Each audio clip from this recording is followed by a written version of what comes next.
rise.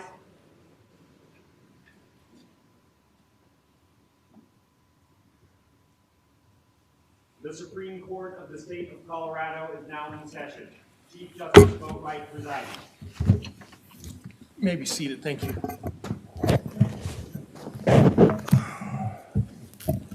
All right, welcome everybody. Before we start, I want to acknowledge something, and obviously we've read the briefs, and there are a lot of strong opinions in this case on both sides of the aisle.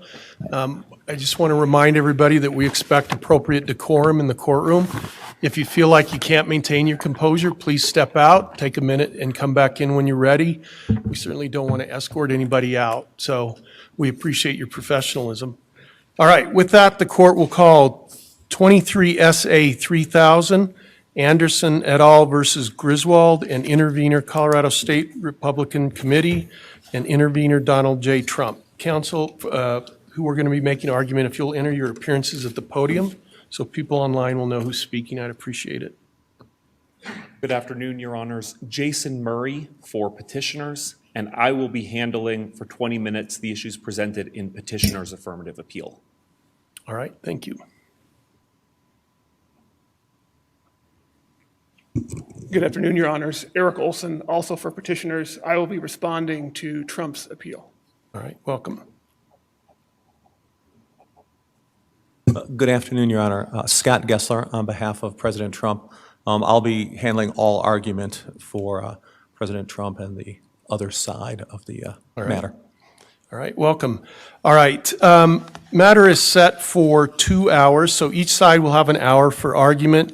I understand, Mr. Murray, you've indicated 20 minutes. That's aspirational.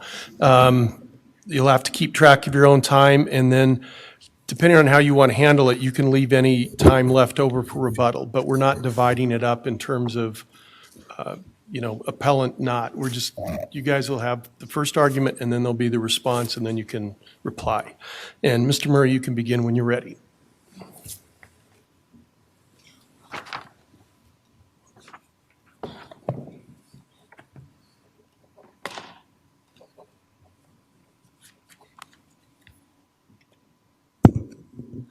May it please the court. Section 3 of the 14th Amendment is our Constitution's self-defense mechanism. It stands for the idea that those who took an oath to support the Constitution and then betrayed that sacred duty by engaging in insurrection against it cannot again be entrusted with public office.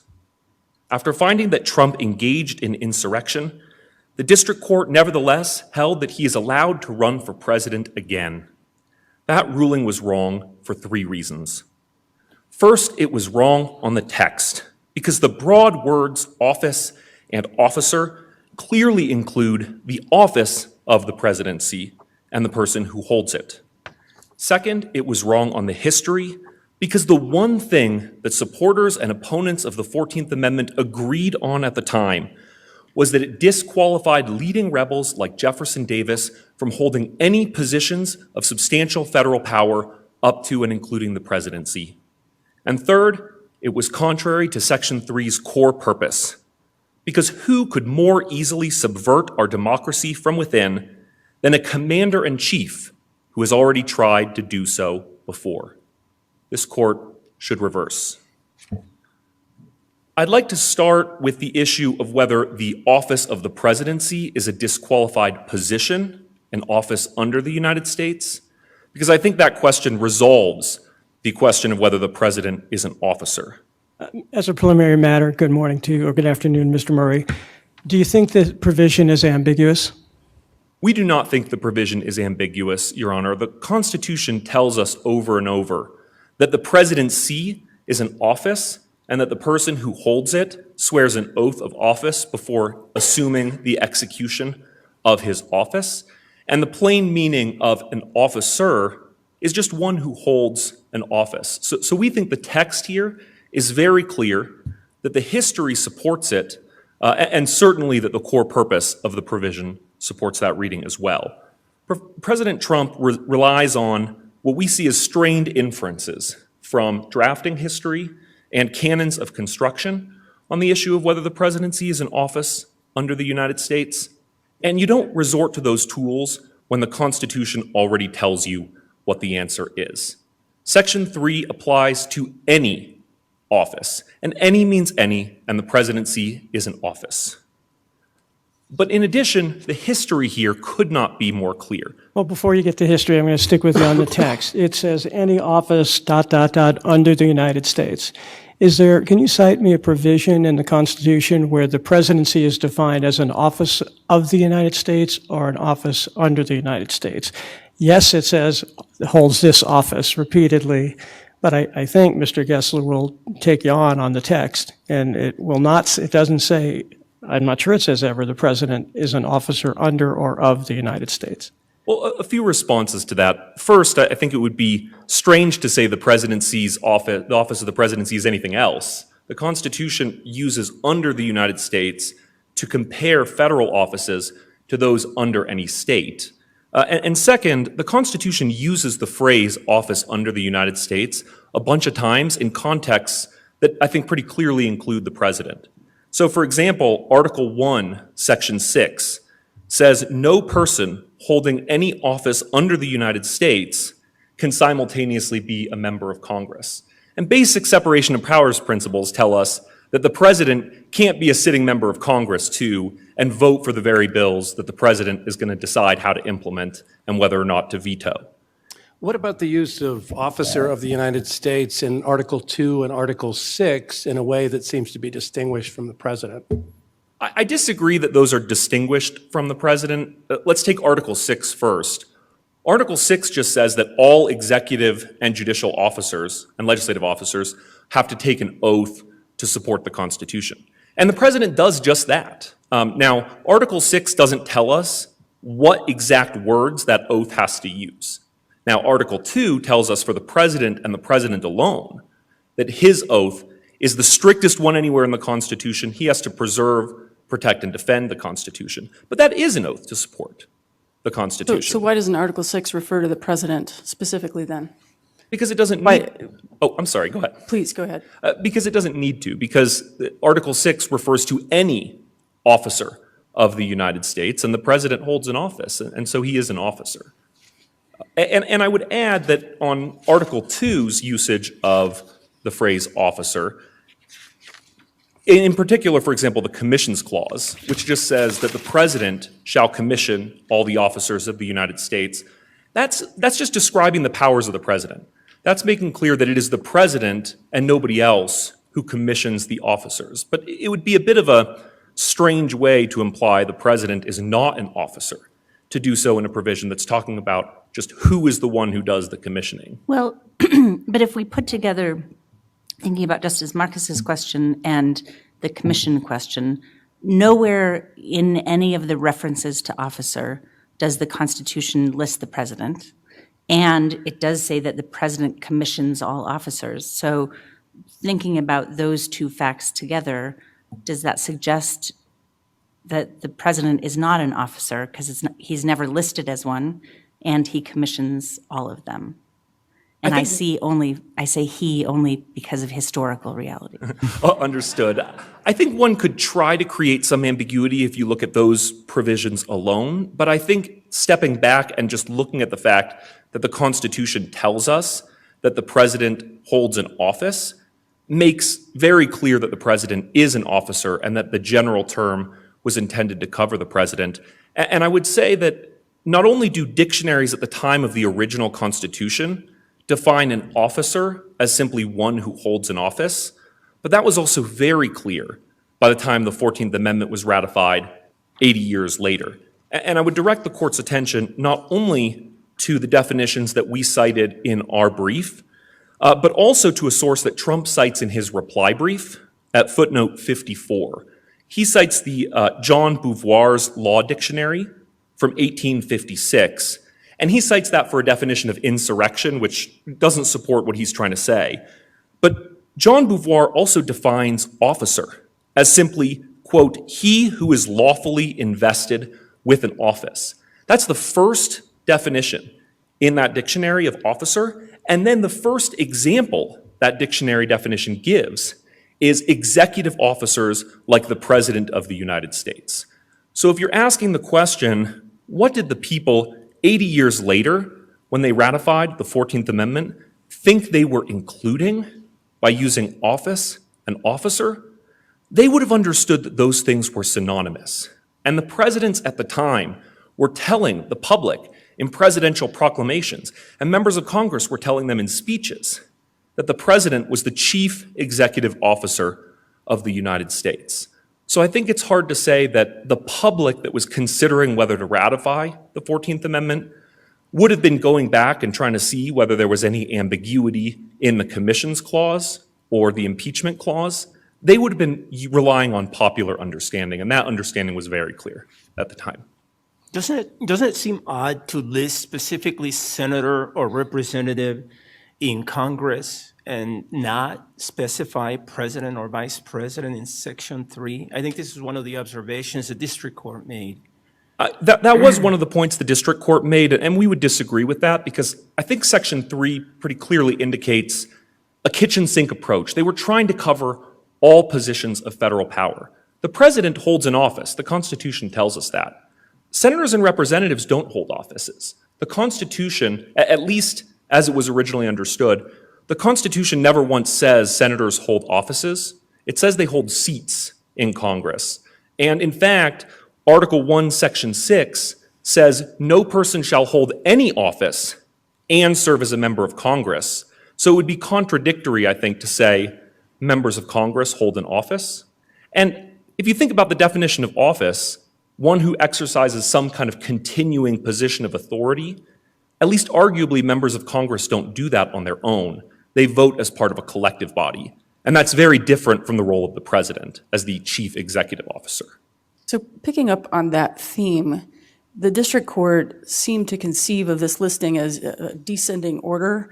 I'm understanding your argument to be, no, this is about the three branches of government. Is it your position that that listing that appears in Section 3 roughly correlates with the same list in Article 6? Well, I think maybe I would put it slightly differently, which is that it correlates with the structure of the original Constitution. It goes in that same order. So Article 1, senators and representatives. Article 2, presidential electors. Article 2 and 3, executive and judicial officers of the United States. And then, or officers under any state would be really Article 4. So I don't think there's anything unusual about saying that Section 3 tracks the structure of the original Constitution and not the order of importance. And I would add on that point that Trump doesn't argue that, for example, Section 3 doesn't apply to Supreme Court justices. They clearly hold an office under Article 3 of the Constitution, but they come after presidential electors. And I think it's pretty clear that they would be considered a more consequential office than a presidential elector. And the reason I keep, I'm sorry, the reason I keep bringing up Article 6 is because there's that reference in Article 6 to support the Constitution, an oath to support the Constitution.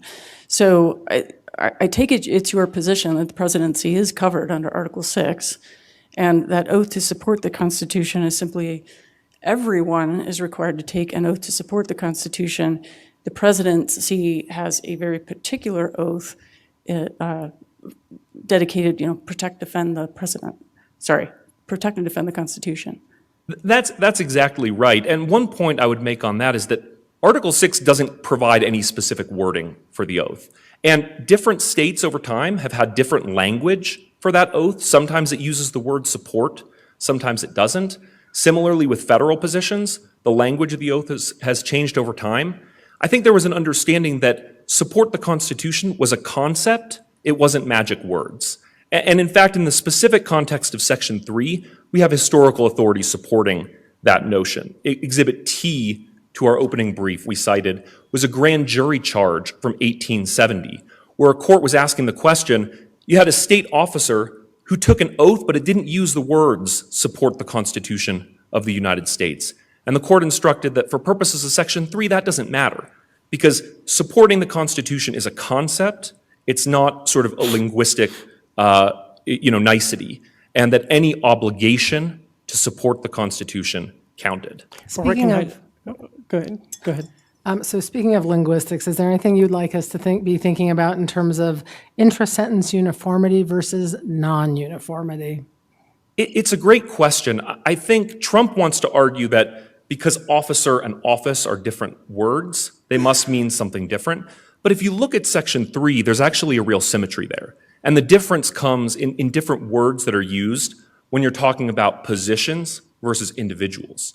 So Section 3 says, no person shall hold the position as a senator or representative in Congress, and people are disqualified if they're insurrectionists who were members of Congress. Now, those two things, I think, clearly mean the same thing, different words for positions and individuals, and so too any office under the United States and an officer of the United States. And that's exactly what Attorney General Stanberry said in interpreting Section 3, was what is an officer of the United States? Well, we're using that in its most general sense, anyone who holds a federal office. Well, let me ask you, I ask two questions, one on that and one on history. What do we do with the Free Enterprise Fund case where the Chief Justice said people don't vote for officers of the United States?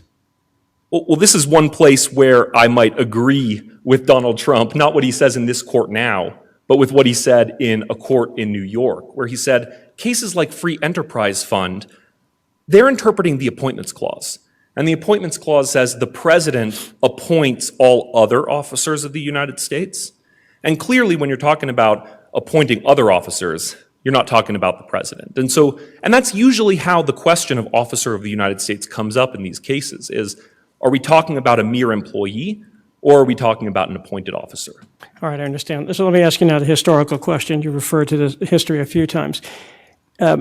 Obviously, the first draft of Section 3 included the president and the vice president, and that got removed. And my understanding is your position is, yeah, they removed that and broadened the other officers at the end of that.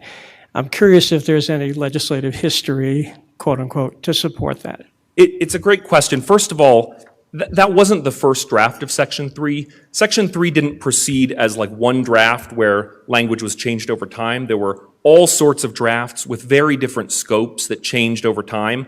And there's not a clear indication oftentimes of why a particular draft became the predominant draft.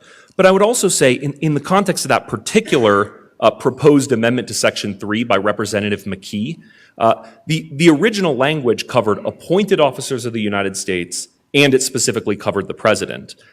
Later, Representative McKee offered a different draft, and that draft just said any office of trust or profit under the United States. So it didn't mention the president, it just referred to any office. And Representative McKee, in defending that proposal, he never said, I'm excluding the president.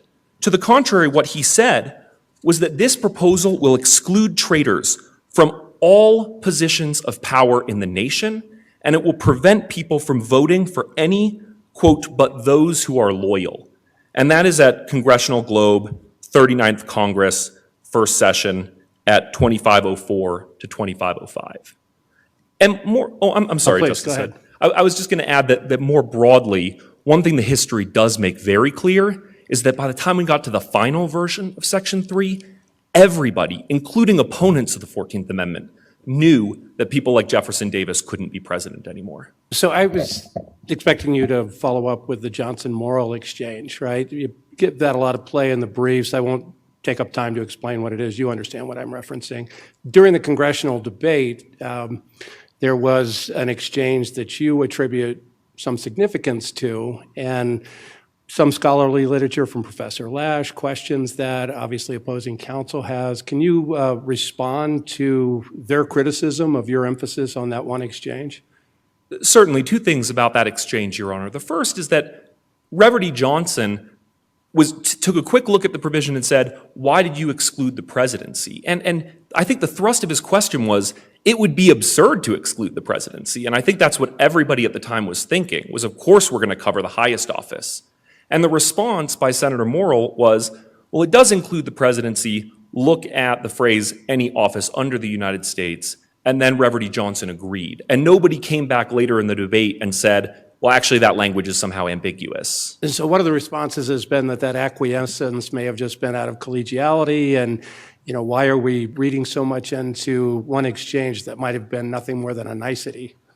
Well, I mean, certainly that's Trump's argument, but I think that if there were some intent to exclude the presidency from Section 3, given how important that would be, I mean, think about that. You'd be saying that a rebel who took up arms against the government couldn't be a county sheriff, but could be the president. That would be a really big thing. And you'd think we would see some indication in the history of somebody coming back and saying, no, we're carving this out because it's somehow different. And there's just no indication of that at all. Right. I guess I just struggle with how much significance we should attribute to the McKee draft or the Johnson-Morrill exchange. These things seem to be sort of conveniently plucked. I'm not sure how instructive they ultimately are in the grand scheme of things. I think there's always a question of how instructive legislative history is, and I think here, where the text is so clear, and where the consequences of saying that the presidency is not an office under the United States would be so bizarre, because you'd be saying that, for example, in Article 6, Congress can impose a religious test for no office except the presidency, and I guess you could require the president to be a Jehovah's Witness, or that no office under the United States, the holder of them can accept bribes from foreign kings or princes under the Emoluments Clause, but that because the presidency is not an office under the United States, the president can go to a foreign prince and ask them for a title of nobility. And that those results are just so counterintuitive to our constitutional structure that a careful parsing of legislative history here, I think, is interesting, but really not terribly necessary. But if it was so important that the president be included, I come back to the question, why not spell it out? Why not include president and vice president the way you spell out, they spelled out senator or representative? Well, I guess I go back to the kitchen sink approach, right? They used a really broad phrase, any office under, and then they wanted to include the handful of things that may not fall in that catch-all. I think everybody knew that the presidency was an office under. And along those lines, I just direct the court's attention to about a dozen sources from speeches and newspapers that we've cited in our brief. Both supporters and opponents of Section 3 had no difficulty understanding this, including opponents. So Exhibit AD of our brief, we cite an example of a rather racist opponent of the 14th Amendment who was saying it was kind of deeply unfair in his mind that Black Americans like Frederick Douglass could be president, but no person under a disability of Section 3 could. It wasn't just radical Republicans saying this. Everybody at the time knew Jefferson Davis couldn't be president and that any office included the presidency. So to oversimplify, or perhaps oversimplify, your reading of Section 3 really is members of Congress who are not officers, electors who are not officers, and then all officers. That's exactly right. That is our reading, Justice Gabriel. And I see that my 20 minutes has expired. Thank you. All right.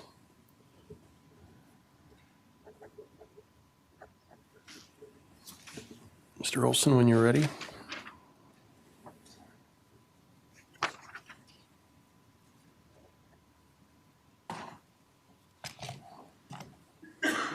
Thank you very much, Mr. Chief Justice, and may it please the court.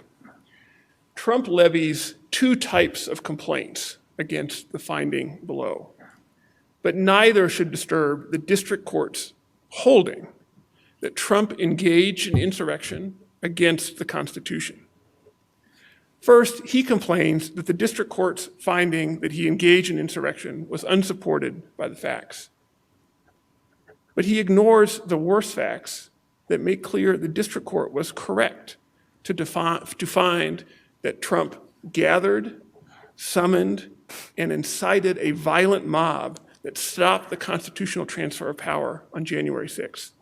Mr. Olson, I'm going to stop you there because I think, was the district court in a position to make those findings? That is, did the district court have jurisdiction? Is a pretty fundamental question here. Yes, the district court did have jurisdiction, and I can walk you through exactly how we get there. Article 2 of the Constitution gives states great latitude in how they select presidential candidates. Under that latitude, Colorado has enacted an election code that gives district courts, including specifically in presidential primary elections like we have here, the authority to conduct the qualification disputes like we had here. So yes, the district court had jurisdiction.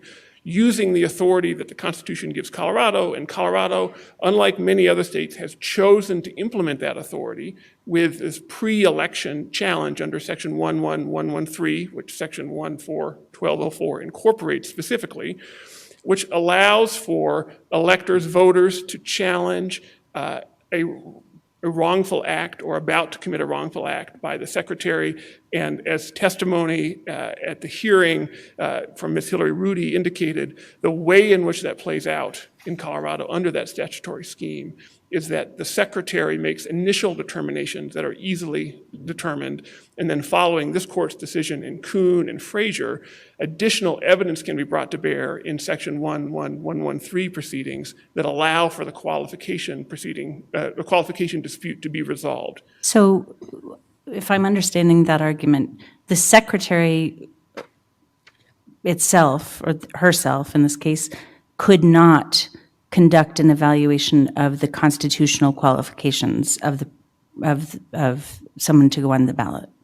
No, I would disagree with that. The testimony of the practice, which was consistent, and we have the Hassan case from a few years ago, where a presidential candidate said, I am not a natural-born citizen as that is currently defined.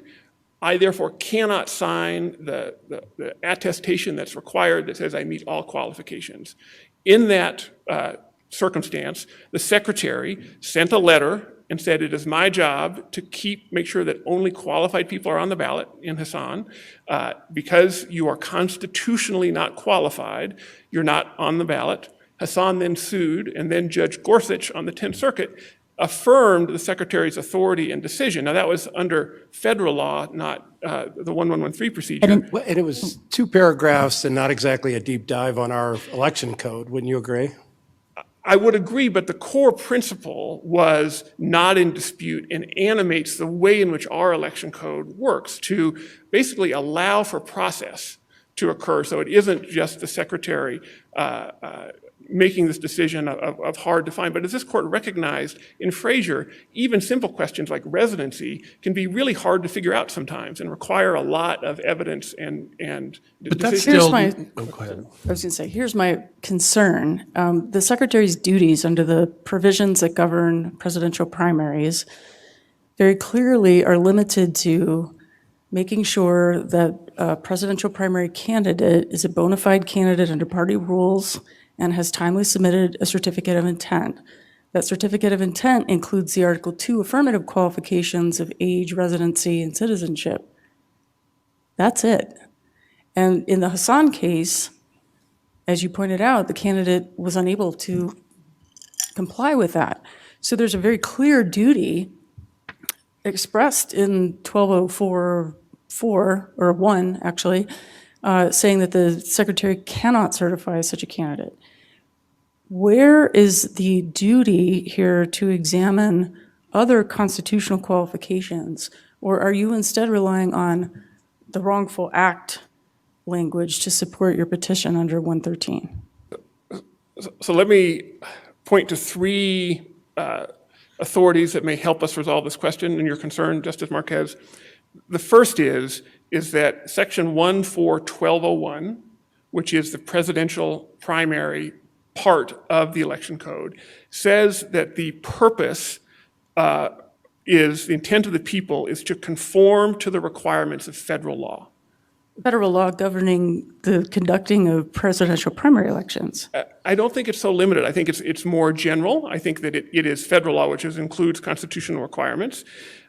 Second, I would point to 1412033, which says that presidential primary elections must be conducted in the same manner as any other primary election, which brings in 14501, which is sort of the general qualifications clause for state candidates, which certainly empowers courts to look at it. Can I interrupt you right there? I believe your reliance on 501 actually undercuts your argument for a couple of reasons. One, the sort of boilerplate about election officials must conduct primary elections consistent with general elections. That is boilerplate that appears elsewhere in the code. And so I don't know that it has a whole lot of magic to it. It doesn't expressly incorporate 501. And more importantly, 501 is limited to state offices. So how is that connected in any way to establishing constitutional qualifications for a presidential candidate? So two ways, Your Honor. First is so Section 14501 is in the state candidate section of the code. When the presidential primary section, which was passed recently, says we want to do presidential primaries sort of the same way that we do all these other primaries, our position is that that brings in the process of 14501, but doesn't include the limitation in 14501 because it would be silly to read that as only applying to state candidates. And the second is that Ms. Rudy's testimony at trial was that these qualifications, these constitutional qualifications, aren't just the three checkboxes. It says on the bottom of the form, the attestation that you must file, that you meet all qualifications. Section 3 is a qualification in the Constitution that someone must check that they meet. And if the secretary certifies someone under that authority that doesn't meet all qualifications, that is a wrongful act. And that is a wrongful act that we challenge here in 11113. I hope that addressed your question. Mr. Olson, I want to hear, you never finished the start of your answer, and I'd like to hear all of it. You said there are 3 statutory provisions you're relying on. Could you please finish that answer? Yes. So the third statutory provision is 1412032A, which talks about political parties putting a, quote, qualified candidate on the ballot. Now that section is directed to parties, but it requires that for a party to put a candidate on the ballot, it has to be a, quote, qualified candidate. And it is passing strange from our perspective to say that where the goal is to conform to the requirements of federal law, that we have a robust system to allow for challenges to candidate qualifications of all types, to exclude one particular qualification because it occurred in the Constitution, our most important document, rather than somewhere else. So I'm just wondering if you can respond to the arguments made in part at the end of Professor Muller's amicus brief, in which, for example, in looking at 1201, he talks about how the phrase governing presidential primary elections, as Justice Marcus just suggested, seems to modify both national political party rules and the requirement that Part 12 conform to the requirements of federal law. So if that's the case, does that matter from your perspective, if it does? Well, I certainly think that this court's pronouncement on how ballot qualification challenges occur in Colorado is more compelling than Professor Muller's account. Because think of the consequences of that proposal, which is we have a system where qualification disputes occur in, as this court is well aware, nearly every election cycle, where all sorts of issues are raised. But we are cutting out a class of qualifications that are important for our most important office and saying state courts can't look at those. Do you agree that the phrase modifies conform to the right requirements of federal law? No, I think I disagree with that. I think it's... And why do you disagree? Because he points to, oh God, I'm going to actually say this, post-positive modifiers, right? And how that seemed to be an example of that. And he cites the Scalia-Garner text on reading law. Why is that mode of analysis wrong? Because it does seem to apply here to that phrase. Well, I'm afraid that I'm not as well versed in the descriptions of the various theories of interpretation, and I would focus on 2 things, Justice Hood, in response. One is what I just said, which is just like in the officer discussion you had with my colleague, it seems absurd to not allow these kind of qualification events to occur when they're an essential part of what we do. And the Constitution gives Colorado, through Article 2, such authority in figuring out how to run their elections. Well, see, I wonder whether another answer to the question might be that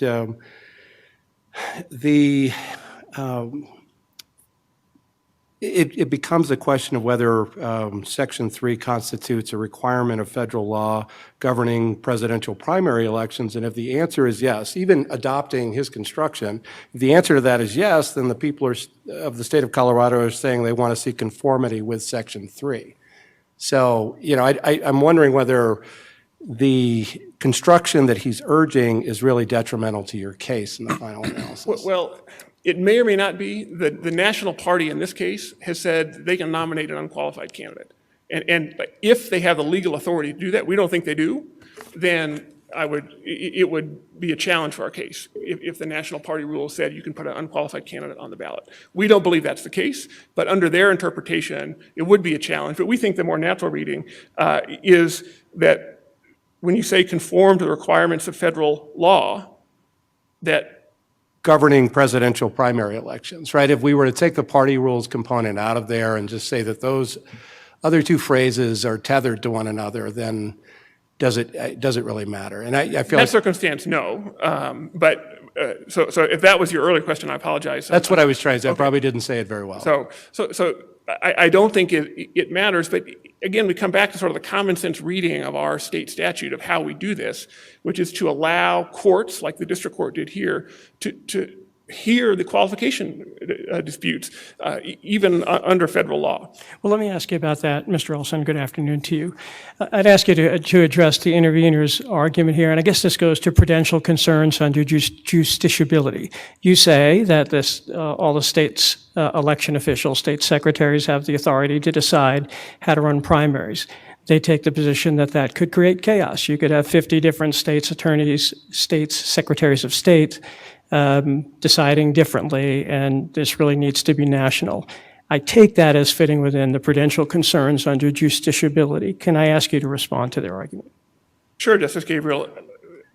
I think I would say three things in response.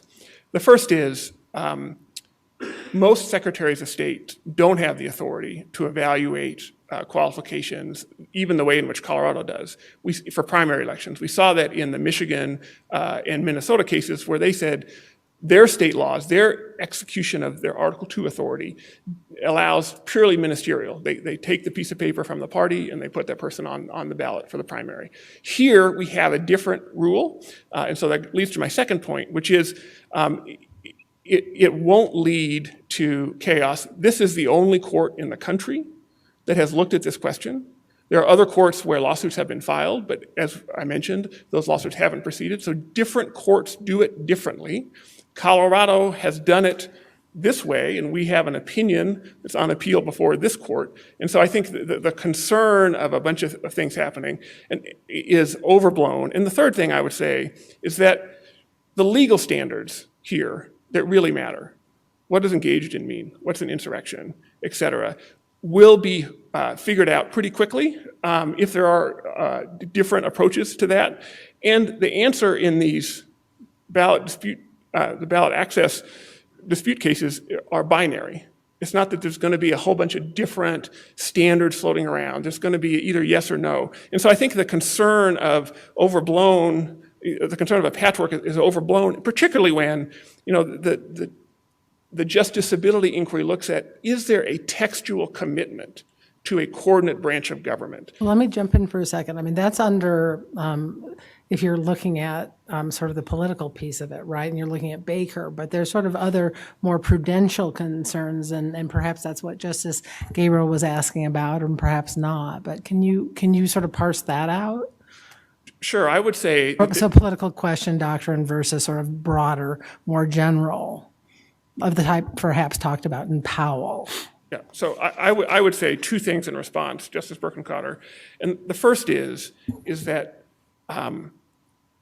just because this is a politically salient question and has political consequences is the reason for the court to enforce our constitutional qualification, to honor the promise that we've made to each other in our document and say that those who engage in insurrection, no matter how popular they are not to be, having broken an oath engaging in insurrection, are not to be allowed in that position again.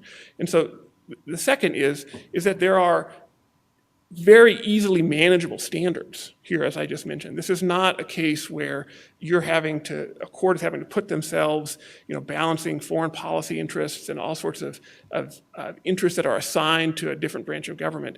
This is a straightforward application of our Constitution. So, but even if I'm persuaded on prong one and prong two of Baker, which is really what you're talking about, isn't there this other sort of prudential concern? And that goes to this idea of if you have, whether it's 50 states or 30 states or 17 states, you're going to have chaos. Can you talk more specifically about that? So I would come back to my answer to Justice Gabriel, that the way the state laws are implement on this issue under the Article 2 authority, there simply aren't going to be very many other proceedings like this, because Colorado has chosen to implement this in a unique way. But even if there are, that's okay. How many of these cases are there altogether? Well, Of this sort of general type? so there are a number of general types, but a number of them are filed by the same individual who marches into federal court. There's clearly no standing in federal court to bring these claims. So of the cases where people were prepared to actually put on evidence, there's just a handful. And this is the only one that has proceeded to the merits. So, Mr. Olson, should we be concerned about that as we think about the Republican citizens of Colorado or unaffiliated folks who want to cast a ballot in the Republican primary? If what you're saying is correct, President Trump will be on the ballot in most states, but not here in Colorado. So effectively, the Republican or unaffiliated voter who wants to participate in the presidential primary, Republican primary, won't really be able to participate because the person who's on most ballots and appears to be leading in the primary is not an option. So Justice Hart, I think I would say two things in response. The first is other states have different mechanisms. California allows for post-election challenges where there's an unqualified candidate on the ballot. So just because there's not a pre-election qualification dispute under state law doesn't mean there won't be a post-election one. And then secondly, Donald Trump is disqualified for the reasons that the district court found, with the one mistake of whether it applies to him. And that determination will allow for voters in Colorado to vote for qualified candidates. I would say that your hypothetical actually cuts the other way, which is we're worried about our clients who are Republicans and independents. They filed this suit because they want a fair shot in the Republican primary to vote for a qualified candidate and have their support for a qualified candidate not be diluted through votes for a candidate who will subsequently be disqualified. And so the pro-democracy, sort of the pro-Colorado voter perspective, which is I think what we're looking at here, is to make sure that we follow the state law and allow for these qualification decisions to occur pre-election so that the ballot reflects those who are qualified and the will of the voter can be honored. So I just wanted to take you back. Your repeated reference to qualified candidate makes me think of your third item under 141203 sub 2A, where it talks, the election code talks about qualified candidate entitled to participate in the presidential primary election, and then it ends with pursuant to this section. And I'm just wondering, from your perspective, what work, if any, pursuant to this section is doing in that sentence. Again, not to place undue significance on Professor Mueller's amicus brief, but you can remember that he suggested that that's limiting. Although as I look at 1203, it doesn't seem that there are other qualification provisions in there. We have to go to 1204 for some of that. So I'm not sure what to make of pursuant to this section. Well, so I would read pursuant to this section as referring to sort of when and how the primary election is conducted. So they're saying the pursuant to this section says if you have a qualified candidate, then you can be on the ballot when they're going to do it the way they say they're going to do it. Simple as that. Yeah, Okay. that's our view there. And I think, but the qualified candidate isn't limited, right? It is a qualified candidate. And so I'm sorry, as you recognize, so that provision is really about the party's right to participate in the primary. And let's say a major party had multiple candidates, 3, say, one of which ends up being disqualified. The party could still, nevertheless, under this provision, participate in the primary. Correct, because it is, as Your Honor focuses on, it is directed towards the party itself, but it requires that there be a qualified candidate as a necessary precondition of And just- participation. To me, I'm sorry to cut you off. I'm sorry. My sense is you're placing an enormous amount of weight on that single reference to qualified candidate in a provision that is not tethered to specific duties of the secretary. And I'm going to circle you back to 501 for just a moment, because by contrast, in 501, there is very rich language about the secretary's duties for state office.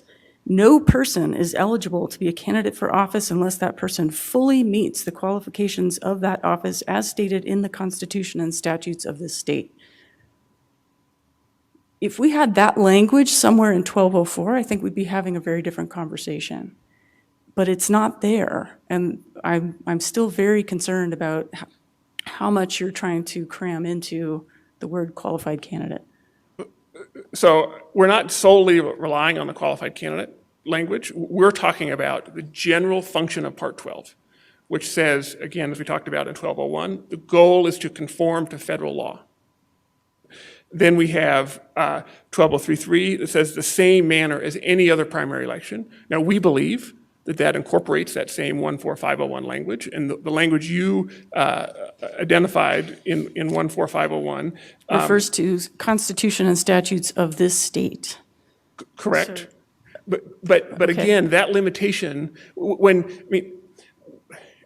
you look at the history of how the presidential primary in Colorado came to be in 2017, our view is it pretty clearly just bolted on a process for the presidential primary that carved out, as we talked about with Justice Hood, where the national party plays a role in a way that's different for state offices, which said, here are the specific changes that we're going to do, and everything else we're going to do the way we've been doing it. We incorporate, in 12033, we do it the same way we do all these other elections. And it would be, in our view, quite astonishing to have a state election code that didn't allow for even basic efforts to see whether the candidate for president is qualified, where you have someone who's, Hassan would come out the different way, because the answer there, under the interpretation where it's only state law qualification and reference, would be, hey, you're not qualified, but under state law we put you on. Hassan would not come out the other way, because the secretary has an express duty under 12041 to make sure that the person timely submits a certificate of intent, and Hassan did not submit such a statement. Well, but it would. You've got lots of other things to argue, and I don't mean to drag you. We got to get through this one together. So, so what I would say is that what we have in this case, Trump has submitted a declaration to the secretary where he has certified that he meets all qualifications to be on the ballot. And this is no different than Kuhn, where the paper said yes, but then our 11113 procedure, which is expressly adopted in Part 12 of the Election Code, allows for the court to consider additional evidence. You don't have to take the candidate's word for it. Is that what he certified, though? Oh, I'm sorry. Go please. ahead. Go ahead. No, Chief, please. Well, let me ask a fundamental question, and maybe this is too basic, but could the Secretary of State at the very beginning of this, before the lawsuit was filed, said, President Trump doesn't meet the qualifications under the federal Constitution?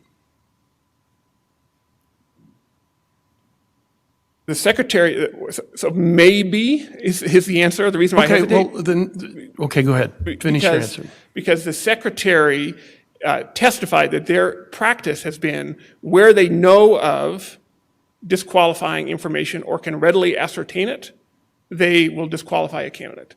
But where there's uncertainty, they will not, and allow for the 11113 process to play forward.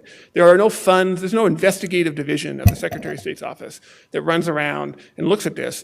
And so on these sort of harder questions, be they residency, what have you, the Secretary turns to the courts, and this court has recognized over and over again that that's the proper procedure for courts to make these hard questions. Okay, but why is that? It feels like 1113 is designed to say, Secretary of State, do your job. plain and simple, right? I mean, is that too much of a simplification of that? No, I mean, it's if you don't do your job, people can bring you to court and make you do your job. Or if there's a concern that she's going to violate a duty, an elector can bring her to court. Yes. Right, but do your job. So why does the court then have more authority than the secretary to then make that declaration? Because that's the way that this court, particularly in Kuhn, has interpreted our election code in the 11113 But we said procedure. we wouldn't consider a constitutional question in Kuhn, right? No, What, is that, do we have to overrule that? No, not at all. In Kuhn, there was a separate constitutional cause of action. All we are seeking here is to enforce the election code under 11113. So it is not a question of, and just like in Hassan, where the qualification at issue is a constitutional one, and particularly for federal offices, right, those constitutional qualifications are by definition not set by the state, they're set by our federal constitution under US term limits, that is what they are.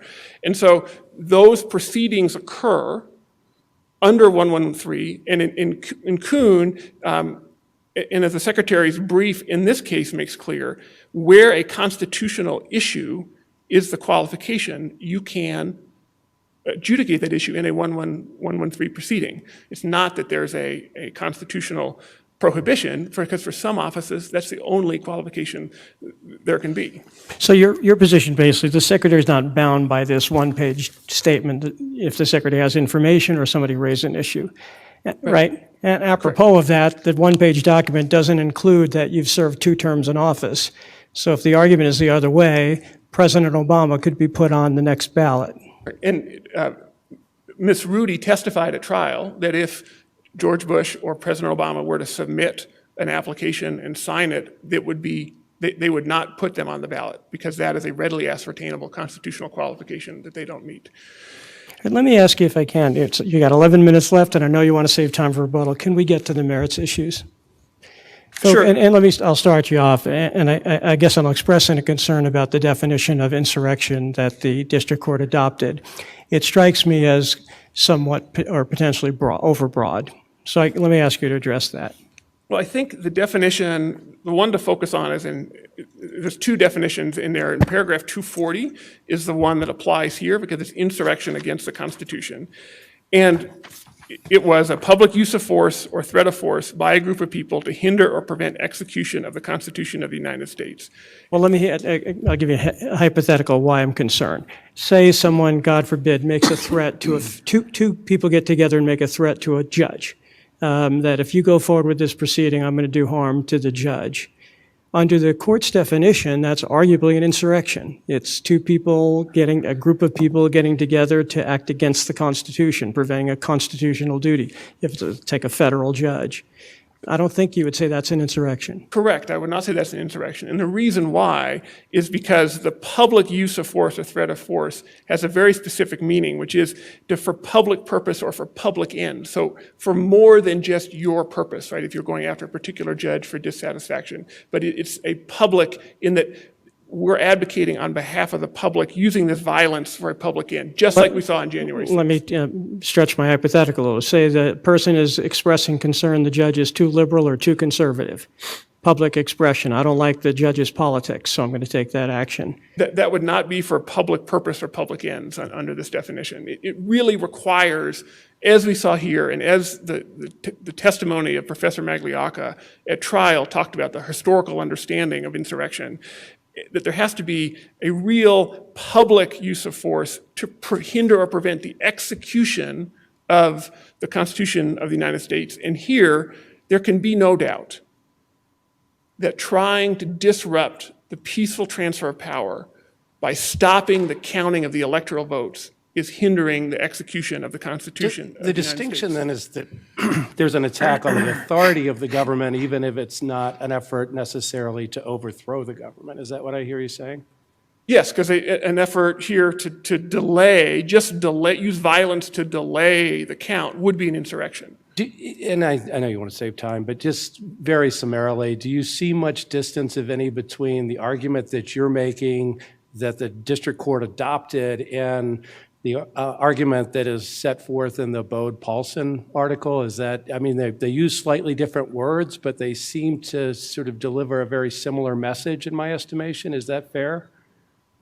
That is fair, but I think what is crystal clear Right. is that what happened on January 6th easily satisfies either definition. So let's not get lost in the weeds on the Let's test. not get lost in the weeds. Yeah. And I do want to save time for rebuttal. I want to make sure I answer the court's questions as well. But if I could end on a final comment and then come back for rebuttal, which is that our Constitution, as we've talked about, is just a document. It's a promise to each other that we must enforce to protect our shared democracy. In committing ourselves to that Constitution, the rule of law comes with real fragility, because our Constitution commands no armies. It has no police force. All it has is very limited self-defense mechanisms that my colleague mentioned, and that is Section 3. And all Section 3 says that if you take an oath to support the Constitution and then turn around and attack the Constitution, you cannot be trusted to take an oath a second time, because you've shown yourself unworthy and incapable of ensuring that we remain a nation ruled by law rather than by one man. Qualifications, by their very definition, limit who can vote or who can run for office. And Trump's argument that because he's popular, that should affect how we interpret Section 3 here could not be more dangerous. Jefferson Davis would have gotten a lot of popular support right after the Civil War. And the application of Section 3 is at its most urgent when a person who has desecrated their oath to the Constitution already seeks to become our commander-in-chief again. If we say that this conduct by this person is not enough under the Constitution, what we do is empower Trump and others to use more political violence to attack our democracy. Enforcing our Constitution enables the will of the people, and we must enforce it against unlikely candidates like Hassan and popular candidates like Trump. I'd like to reserve the rest of my time for rebuttal, but we ask that you reverse the district court's finding that Section 3 does not apply to Trump and affirm in all other respects. Mr. Olson, before you sit, I have a question. The grounds for disqualification here obviously have to do with Section 3. And I worry about the fact that Section 3 itself doesn't have an enforcement mechanism. And so here you're saying, well, Colorado state law allows us to enforce it in a way. And you said California has a system. Do we want an approach where each state decides on their own what Section 3 means or how it should apply? And then those states that don't have a law like Colorado are not able to do anything about it? I worry about that. Can you address that concern? Sure, Justice Samore. I would build on my answer, I think, to Justice Birkencotter earlier. And if I may have a couple minutes for rebuttal, even if it takes a little longer, Justice Boatwright. I think I'd focus on two things, which is particularly for the presidency, where Article 2 gives sweeping authority, as the Supreme Court just said in Chiafalo and Baca a couple years ago, for states to determine how to do it. There is going to be some uncertainty. Some states used to use legislators to pick their presidential electors instead of a popular vote. So some uncertainty is built into the system. And then I would say the second piece is that the legal standards that apply here under the Supremacy Clause of what engage insurrection means will be uniform. It may take a little bit to get there, but there is a mechanism to ensure that uniformity. And so there's no need to worry that there's going to be 50 different approaches to this issue. There's going to be one approach here. Maybe another state will do it, maybe they won't. But there's not an overwhelming indication that there's going to be 50 different approaches here. And the last thing I would say is, even if that was the case, that's the nature of a federalist system like we have. The states have broad authority, particularly where there's a specific allocation of responsibility under the Constitution. In our existing mechanisms, the courts, the Congress, the US Supreme Court have shown their ability to keep those concerns from overwhelming the issue. So that's what I would say to that question. You may reserve the remainder of your time. Thank you, Thank Chief you, Justice. Mr. Olson. Mr. Gessler, when you're ready.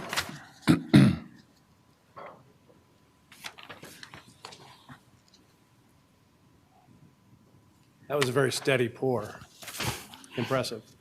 I'm going to need that water, I think, Your Honor. Members of the court, thank you very much for your attention here today. Again, my name is Scott Gessler, representing President Trump in this matter. Time permitting, this is a big case, I'll try to talk about why this court should not exercise jurisdiction under 113 and 1204 under the principles set forth in Frazier versus Williams and Kuhn versus Williams. I'd like to talk about the textual structure, the officer of the United States, the office under the United States, and the oath, the textual structure. And time permitting, I'd like to talk about the issue, the legal standard of engagement, and of course, insurrection as well that have been asked, and then perhaps get to the infirmities of the court using the January 6th report. I know there's a lot. Please feel free to interrupt me and move from one section as members of the court see Just fit. before you dive in, I did not hear political question doctrine on that list, so I is that by put that intent? under the category of enforcement. Okay. Your Honor. Thank you. Broader federal enforcement. So we sort of view, when you talk about self-execution, preemption, political question, they are sort of intertwined with some of the same considerations, in part because of the difficulties of applying consistent standards, which ties into the fact that Section 5 of the 14th Amendment creates a specific enforcement authority to Congress, which was recognized in the Griffin's case here. So that does sort of talk about the justiciability. I can dive into that section if Let's you want start right now. there. I'm sorry? Let's start there. Okay. Your Honor, so enforcement is the proper framework, and this is a non-justiciable question, and there are prudential concerns that 3,000 different state jurisdictions will approach this in different ways. Now, I understand that the petitioners have said, well, that's okay. Under Article 2 powers, states can do whatever they want. Well, that's not true. States can't do whatever they want under the Article 2 powers. There are still, nonetheless, constitutional mandates. For example, in petitions, states have to behave a certain way, as in Anderson versus Celebrezzi, for presidential candidates. And in fact, in Anderson versus Celebrezzi, the court said that the state interests are lessened when it comes to a presidential candidate.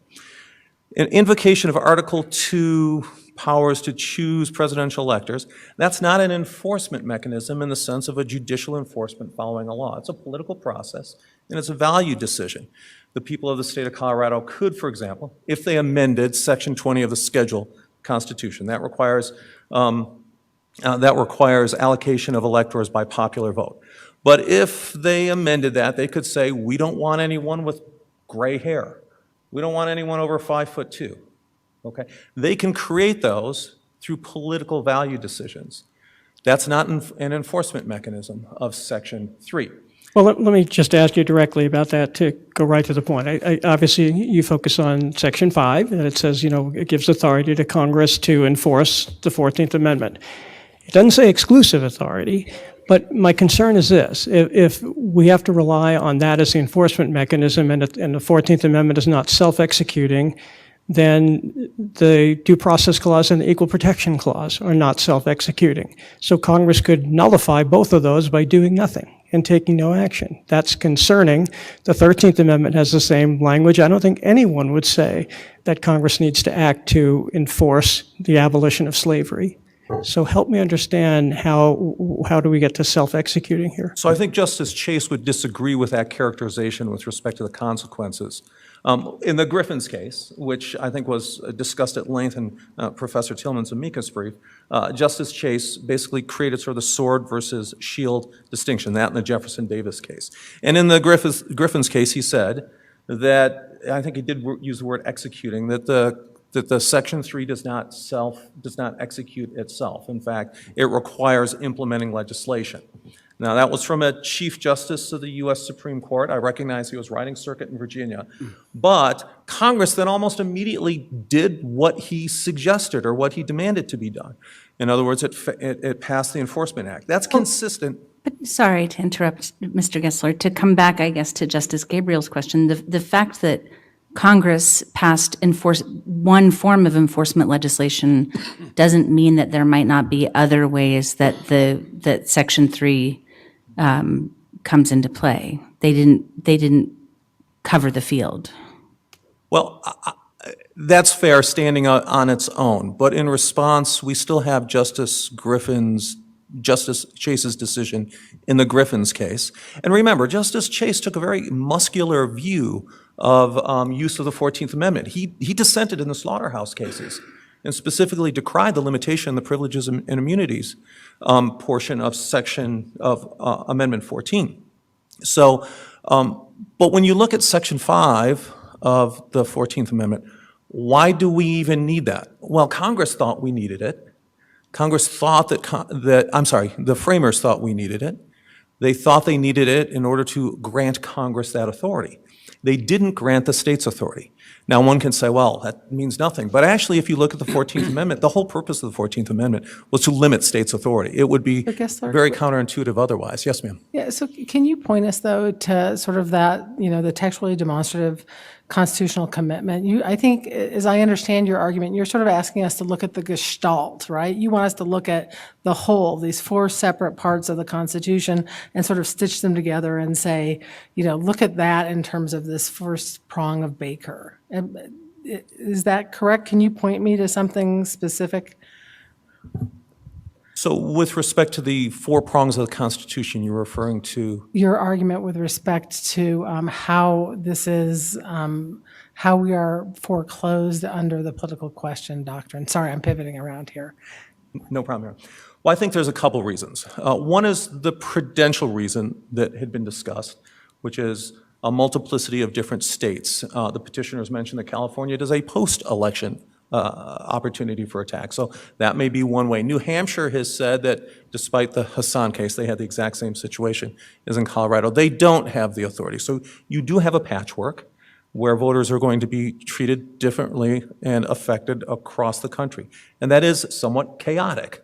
Isn't part of the answer to that if we were to say that President Trump can't be on the ballot here, there's a very high probability that the United States Supreme Court would step in and decide what the standard should be, one would think, so there wouldn't be the same potential for the chaos that you're describing. Is that not a fair response? Well, President Trump would certainly think that, yes, we would want to appeal it. But I don't think that the court should rely upon the hope that the U.S. Supreme Court will step in.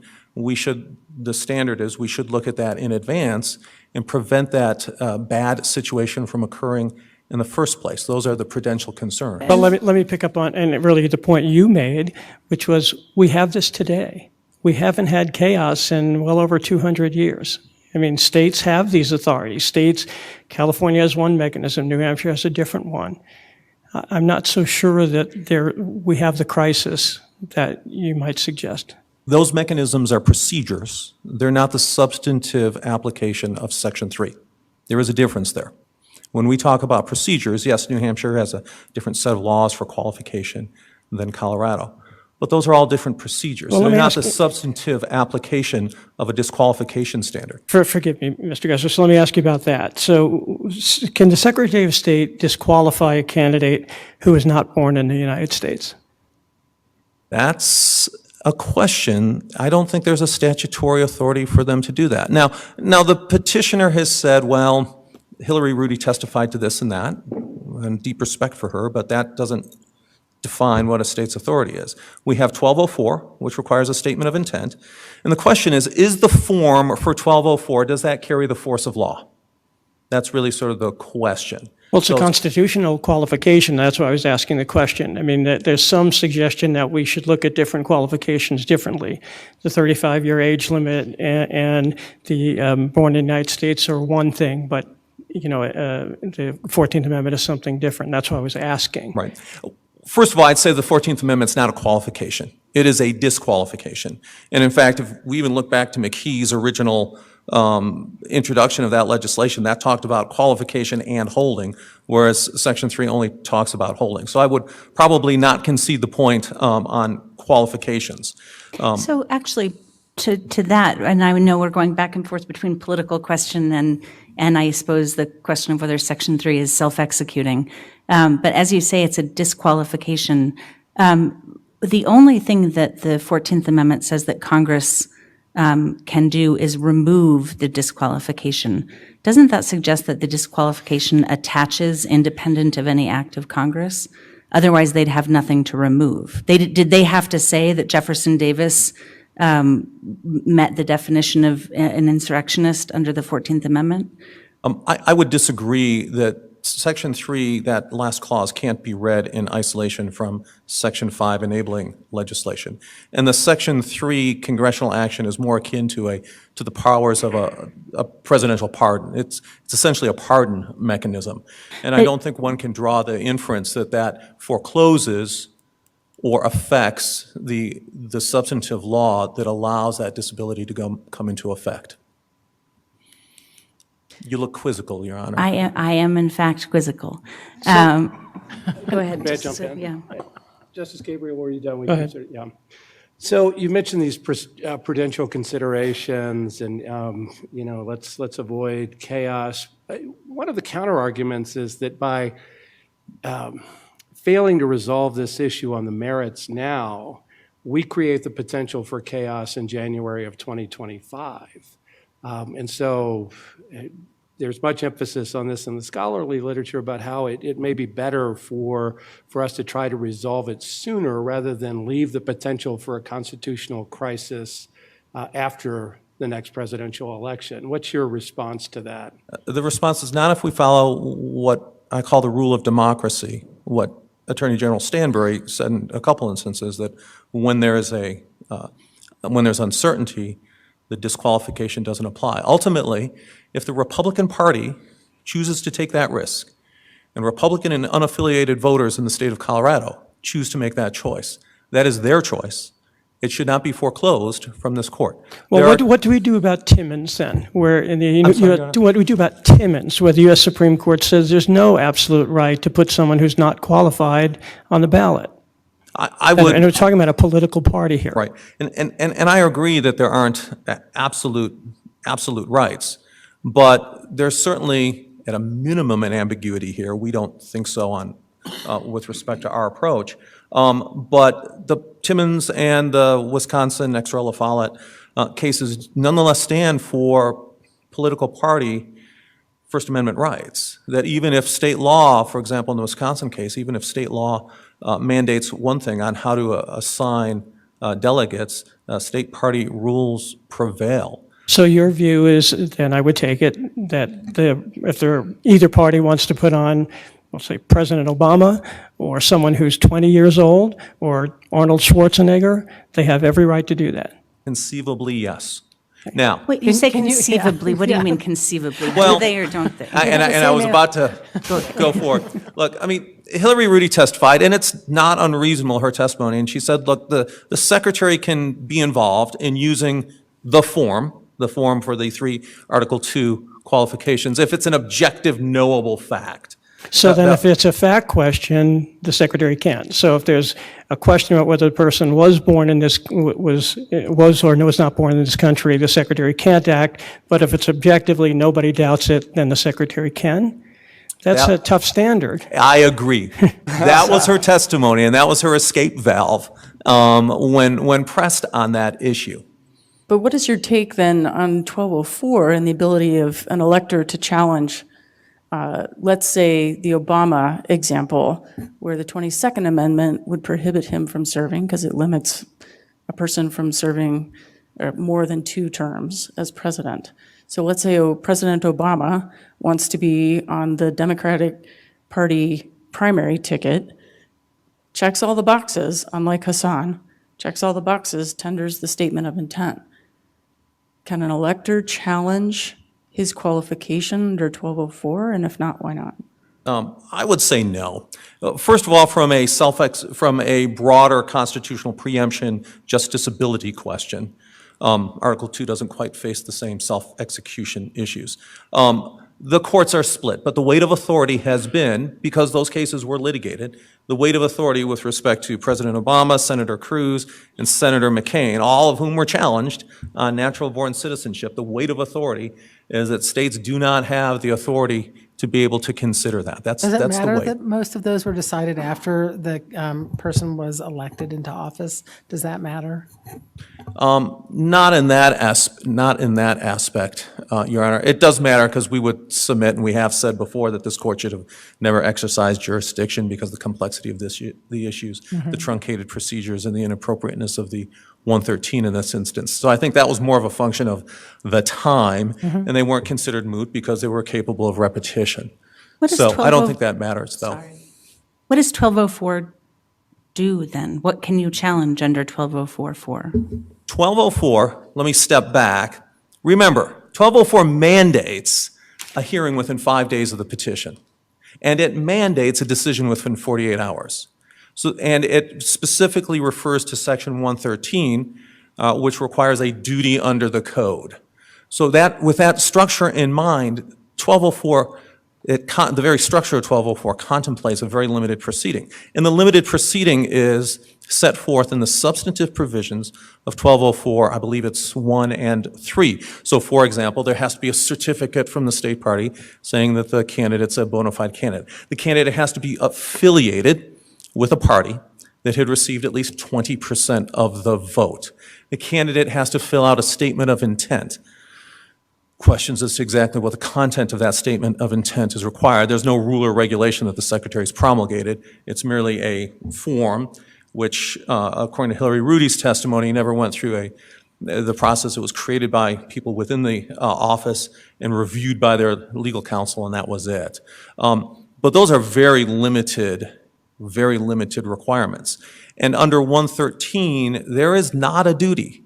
So to the question, if I may use that to transition a little bit to the 113 jurisdictional issues, could the Secretary of State simply said, I hereby make the determination, I think it's an obvious knowable fact, as she has said on TV, it's an obvious knowable fact, President Trump engaged in insurrection, therefore I keep him off the ballot. Let's say she said that. Does she have the authority to do that? I think the answer is no. She admitted she doesn't have the explicit authority to do it. So how I think do the court we- correctly recognized it. I Yes, sir. apologize, Mr. Gessler. I guess I just keep wondering, well, then what are we supposed to do, right? So there has to be some mechanism for review, doesn't there? And under your interpretation of things, is there really any? To the extent, the way this would work would be the way Frazier suggested. And I didn't disagree. I didn't agree with Frazier, and I don't think you did either, Justice Gabriel. But I think this case proves the correctness of Frazier, although I hate to admit it after 20 years of litigating this very issue. What the person would need to do would be file a declaratory judgment action outside of 113 to enforce the 14th Amendment. Would the DEC action be in federal court where there's a likelihood that the person wouldn't have Article 3 standing? Funny you ask that. Yeah.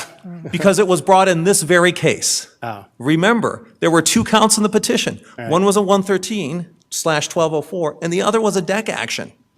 We removed it, snap removal to federal court. The petitioner said, no, you can't do that because we have no concrete or particularized basis. So it has to be in state court. There's no federal jurisdiction. So it gets bounced back to state court. Then what we do is we say, well, you don't get the DEC action either because those are the same standards Colorado follows. After which the petitioners say, well, you're wrong, but we're still going to remove it in order to streamline the proceedings, which weren't streamlined because we litigated the entire constitutional issue nonetheless. But the DEC action would be the proper approach. The DEC action would be the proper approach, and they would be required to meet the standing requirements, as other litigants have across the country, and these other issues in a, at most, preliminary injunction context, but also affording time to properly litigate them. I guess what I'm looking for ultimately is a meaningful opportunity for review, and that doesn't seem like one, at least, and maybe the history of this case demonstrates as much. So are we just stuck, I guess is the question? No, I would say it's completely a meaningful opportunity review. And look at Kuhn. Okay, Kuhn versus Williams. If you remember, that was a residency issue. This court bounced there were two issues brought. One was a constitutional, saying that the residency requirements are unconstitutional. This court bounced it, saying you can't bring a constitutional claim. Appropriate under Frazier. So what did the petitioners do? They immediately went to federal court. In that case, and Judge Blackmun in federal court said, you're right, they're unconstitutional. So there was adequate time for review of that constitutional issue in federal court. That was done under a preliminary injunction context, so they required a heightened standard of review. But that procedure has worked and worked fine. Let me ask you, Mr. Kessler, you rely a lot on Kuhn and Frazier. Do you not see those as distinguishable from this case? In those cases, there was a 113 action, and there was a 1983 proceeding challenging the constitutionality of the residence requirement. That was a separate claim, not within the 113. Isn't that different than here? You say here the 113 action was a constitutional claim. Do you not see those as different? No, I don't think this was an independent claim as well. Look, I mean, this was dressed up as a 113 and a 1204 action. But let me push back on you a little bit, if I may. So if there was a 113 challenging the qualification of, whether you're a citizen born in this country or whether you're 35, I think you'd say that fits within 113. So if this, and I understand you disagree that this is a qualification here, but let's say hypothetically we disagreed, that would fit within 113. I think the other side would say this was an issue about whether President Trump was qualified. I think you'd have to look at the nature of the litigation itself, okay? So I would use 2 or 3 different frameworks. Let's put the shoe on the other foot. Secretary rejects in an administrative basis. President Trump then has to sue. What do we sue under? We would sue under the 14th Amendment, and we would sue under the First Amendment, the Brandenburg Standard, saying he didn't engage in anything that incited violence. I'm sure the Secretary, properly so under Frazier, would say, no, you're challenging governmental action. You're challenging my action under the Constitution. You can't do that under the Election Code. You have to do it in a declaratory judgment action.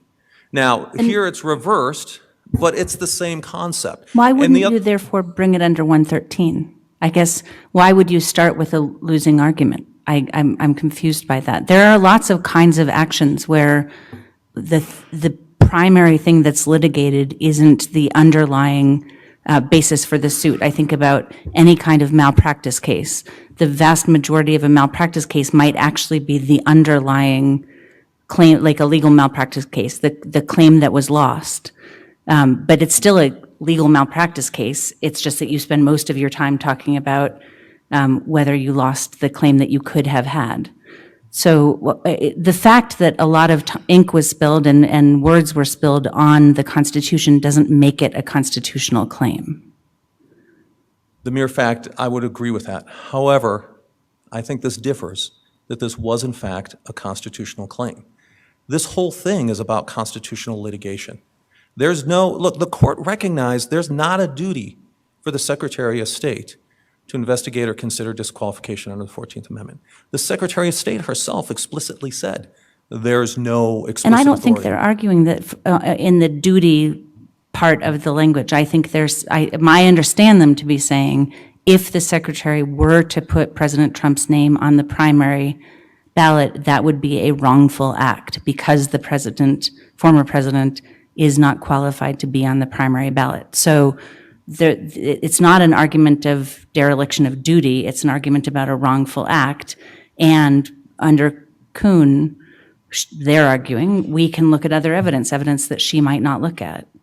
I think Frazier answers the other wrongful act and rejected that expansive interpretation. And specifically, Frazier said the problem with that is that there's no limiting principle. I say that because I made that argument, and it did not succeed. And I will be honest, I think it's proper because in large part the Secretary of State said these expedited proceedings are wholly inappropriate for something beyond the Election Code because of the complexity of them and the incompatibility with this. And this is exactly, I think, what happened in this case, where we were denied all discovery, no initial disclosures, no opportunities for depositions, a limited time frame of 6 weeks to prepare our case from nuts to bolts to contend with 400 conclusions, within the January 6th report, which became 100, which ultimately became 31. So there were a lot of infirmities in these procedures, and that was first and foremost, I would submit, in the Fraser Court's mind. Justice Gabriel, in his dissent, said, well, that can be and should be resolved with respect to a management order, a case management order in the trial court below. I think that optimism was probably misplaced, as proven by this particular case. So this was, in fact, in substance and in consequence, constitutional litigation. This was not a duty under the Election Code, which is what 113 requires. The reason why 113 has expedited procedures, the reason why they are appropriate and tolerated and endorsed in the election context is because they are generally simple, straightforward duties that don't involve complex constitutional litigation.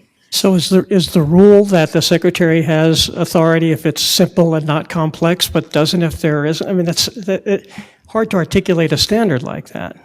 I think the standard's the constitutional standard. To be sure, a residency requirement like the type that was litigated in Kuhn can be complex. But it's not complex like this, and it's not complex like a constitutional issue, and it doesn't carry with it the same consequences, oftentimes, the precedential consequences as well. So And I appreciate- complex and complicated is what I'm hearing the standard is. Well, constitutional, And- because the Fraser Court properly equated that, but the Fraser Well, Court... I heard your answer to Justice Hart, in Okay. terms of. You're yeah, teasing how- me, Your Honor. I am teasing you, yes. I'll take the teasing. So what Mr. about- Gessler, let me, oh, let go me, ahead. okay, let me take it, and your time is so short, and I know you want to get to the merits, but while we're going through all the jurisdictional boxes here, let me take you to the, whether the president is included in the 14th Amendment. And I'll ask you just a specific question. I'm a little surprised to not have heard on the intervener side and the amici on your side a real full-throated response to the absurdity doctrine argument. I mean, there's an argument here, and I'd like you to respond to it. How is it not, and I'm not making fun of any of this, how is it not absurd to say anybody who engaged in insurrection can't serve in office except the president or a former president or a vice president or a former president? How is that not absurd? So the absurdity doctrine requires, in looking at sort of the Scalia-Garner definition, which is as probably the best out there, it has to sort of be beyond reason. It couldn't even be reasonable for the framers to take that approach. And here's the approach the framers took, and we have to look at the historical context as well. They said the presidency, remember, it's office under the United States, officer of the United States, so we're talking office under the United States, is protected through presidential electors. So that's one protection. The second protection was... But, I'm sorry to interrupt before you go into the second, but do you really think the framers took a whole lot of comfort in the fact that the electors are going to protect us from an insurrectionist former president like a Jefferson Davis? Yes, and that's why they included them. So That's why they include... But let me finish, if I may, for my other two by all points. means, They sure. also looked at the freedmen, former slaves who could now vote, and then they also looked at the electoral strength that the northern states had to provide comfort. It's perfectly reasonable in this context. And by the way, they were right. They were right for 100 years. It wasn't 100 years until a Southerner got elected.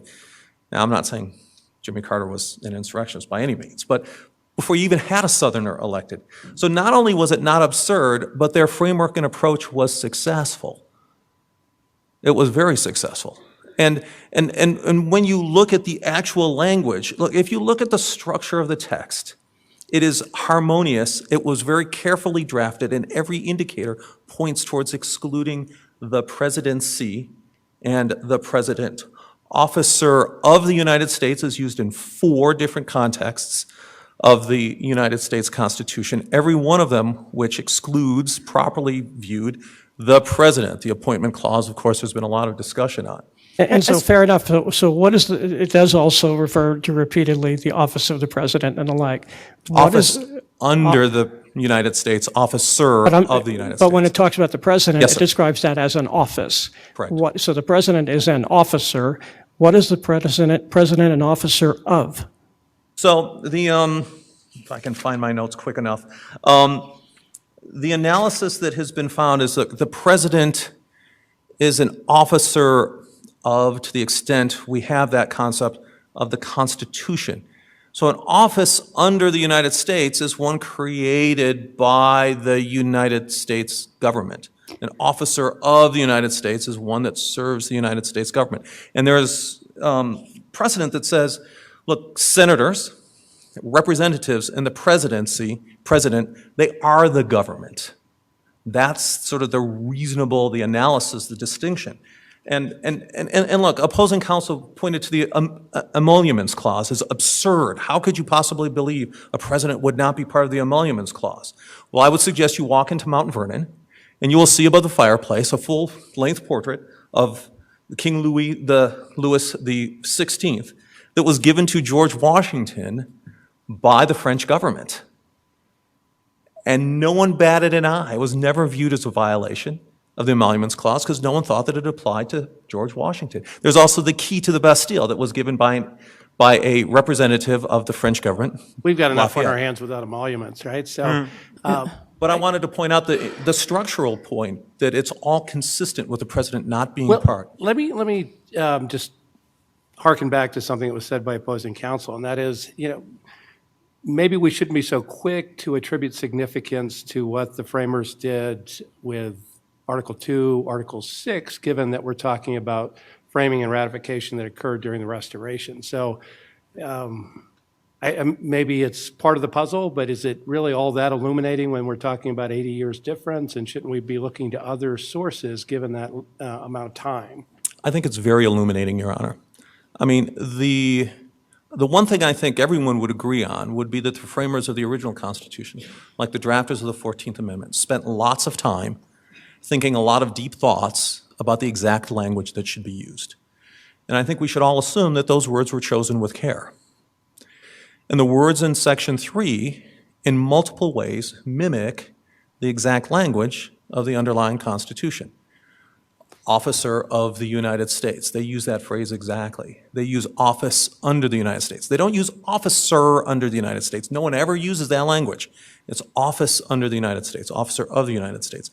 The oath. So here's an important point I would make. Petitioners say, well, they're synonymous, doesn't matter. They really sort of include the same. But if you think about what actually happened with the framers, they have before them a United States Constitution, the original Constitution. The drafters of the 14th Amendment. And there are two oaths, one that clearly applies to the president and one that clearly applies to appointed officers. Although, as Justice Marcus pointed out, there's no language under Article 6. It just says swear an oath. An oath. There is language. The language says to support. Now, people interpret it differently, but that's the language of the Constitution. And my point is this. The drafters of the 14th Amendment said, what oath am I going to choose? They chose the Article 6 oath. Remember, they had before them choices. They could choose the Article 6 oath. They could choose the Article 6 and the Article 2 oath. They could choose neither oaths, or they could choose both of them. They chose one and one only, the one that did not include, The one was that covered different. everybody. I think that's also, it seems to make no sense to me. I'm going to circle back to the absurdity argument that if the purpose of Section 3 was to punish oath breakers, that you would set up a provision that punishes those who break the lesser oath, but exempts persons who break the arguably more serious oath to preserve, protect, and defend. What is the rationale for that type of exclusion? Is it a lesser oath versus a more stringent oath? I think that's a presumption we're making that may or may not be warranted because there's not much case law defining the two. So can you make the argument that an oath to support is stronger than an oath to preserve, protect, and defend the Yes. Constitution? Preserve, protect, and defend are specific words, specific actions. Support is a general category and far broader. Support can mean all kinds of things, as Like shown. preserve, protect, and defend. Can mean that, but it can mean other things. Or it could be viewed as narrower. The preserve, protect, and defend are very strong charges, and support is to help those who preserve and protect. And so the and logical defend. consequence of that, though, is that the president doesn't have a duty to support. I mean, that's your argument, right? No, my argument is this. My argument is that the drafters chose specific language, and the language they chose was language that the underlying United States Constitution treated as separate things. We can argue about whether the underlying Constitution should have treated them as separate things. We can argue about whether functionally they should or should not be separate things, but the drafters of the 14th Amendment made a choice. I think that what we're asking about is the meaning, and what you're arguing about is the meaning. And what I hear you saying is support is a lesser standard. No, what I'm saying is this. I'm saying the meaning is that the drafters chose to exclude the United States, the presidency, by using specific language. I'm sorry, the president, the officer of the United States. My point is the drafters made a choice to exclude. Why? By choosing the support oath language, which mimics exactly Article 6, which applies to appointed officers. And they did not choose the Article 2, which applies to the president. And I guess I read a lot of briefing over the last couple of weeks. I saw no rational reason for that type of an exclusion. The historical record is devoid of that discussion. We can make it up here. We can come up with ideas. We have a lot of historical evidence to the contrary, suggesting everybody thought that it did include Jefferson Davis. I would or suggest someone. that there's a real paucity of evidence. When you actually analyze the citations made by the petitioners, it comes down to roughly one or maybe two newspaper articles during the entire ratification debates. I would not concede that point, Your Honor. I do not. Can you come up with a rational basis for excluding either the office of the presidency or someone who swore an oath as a president I think from the Section 3 disqualification? the answer is yes. And I think the drafters, they rejected McKee's draft. They removed the presidency, the president, and they added presidential electors in. And that was the I understand the mechanism. textual argument. I'm trying to understand the basis, the rationale. Why? I think that is the rational argument. The rationale, not the rational. With an E, rationale. I think that is the rationale, Your Honor. I just do. I think that's what we need to accept, is that the framers, the drafters of Section 14 made those choices in that era, and it's not absurd because it worked. So the choice you're saying is that they chose to include the electors instead of the president? Yes. But to accomplish the same purpose, in other words, the electors, if this worked as designed, would prevent anyone from in that situation from assuming the office. So why go about it indirectly when you could just go about it directly? I guess we go into a more, I don't want to use the word metaphysical, but a more abstract argument is, if the entire nation chooses someone to be president, can that be an insurrection? Or is that democratic choice? Remember, the president is a little bit different. Everyone in the country has an opportunity, or should have an opportunity to vote for that person. Oh, go ahead. I don't think anyone here is suggesting, and I don't take the petitioners to have been arguing that the election of a person as president is an insurrection. I think that what the insurrection might have been is a different question. So I'm not sure where you're going with that argument. I'm going with the broader context of the president is different, and if everyone in the country chooses a particular person as a president. So if everyone chose an insurrectionist, Jefferson Davis, let's use that example. If Jefferson Davis ran a while ago, and the electors who were not themselves insurrectionists chose to put him into the presidency, that would be fine under Section 3, and that would be consistent with the purposes of Section 3. That would be the rule of democracy in work. But the rule of democracy, there are limits. I mean, the president can't be under 35 or can't be, someone who wasn't born in this country. So you could, the argument, if you take your argument to the limit, it would say we can elect Governor Schwarzenegger or, my 27-year-old kid. I don't think it goes that far. It's that rule embodied in the text of Section 3. Now, there are plenty of anti-majoritarian measures in the structural Constitution, and there are these qualifications. No one argues that. But when we're interpreting Section 3 of the 14th Amendment, and we look at the history behind that and the context and the language they used. Look, To satisfy the conditions of Section 3, you have to be an office under the United States, you have to hold the office under the United States, and you have to be an officer under the United States, and you have to take an oath. You have to have all four of those items in place.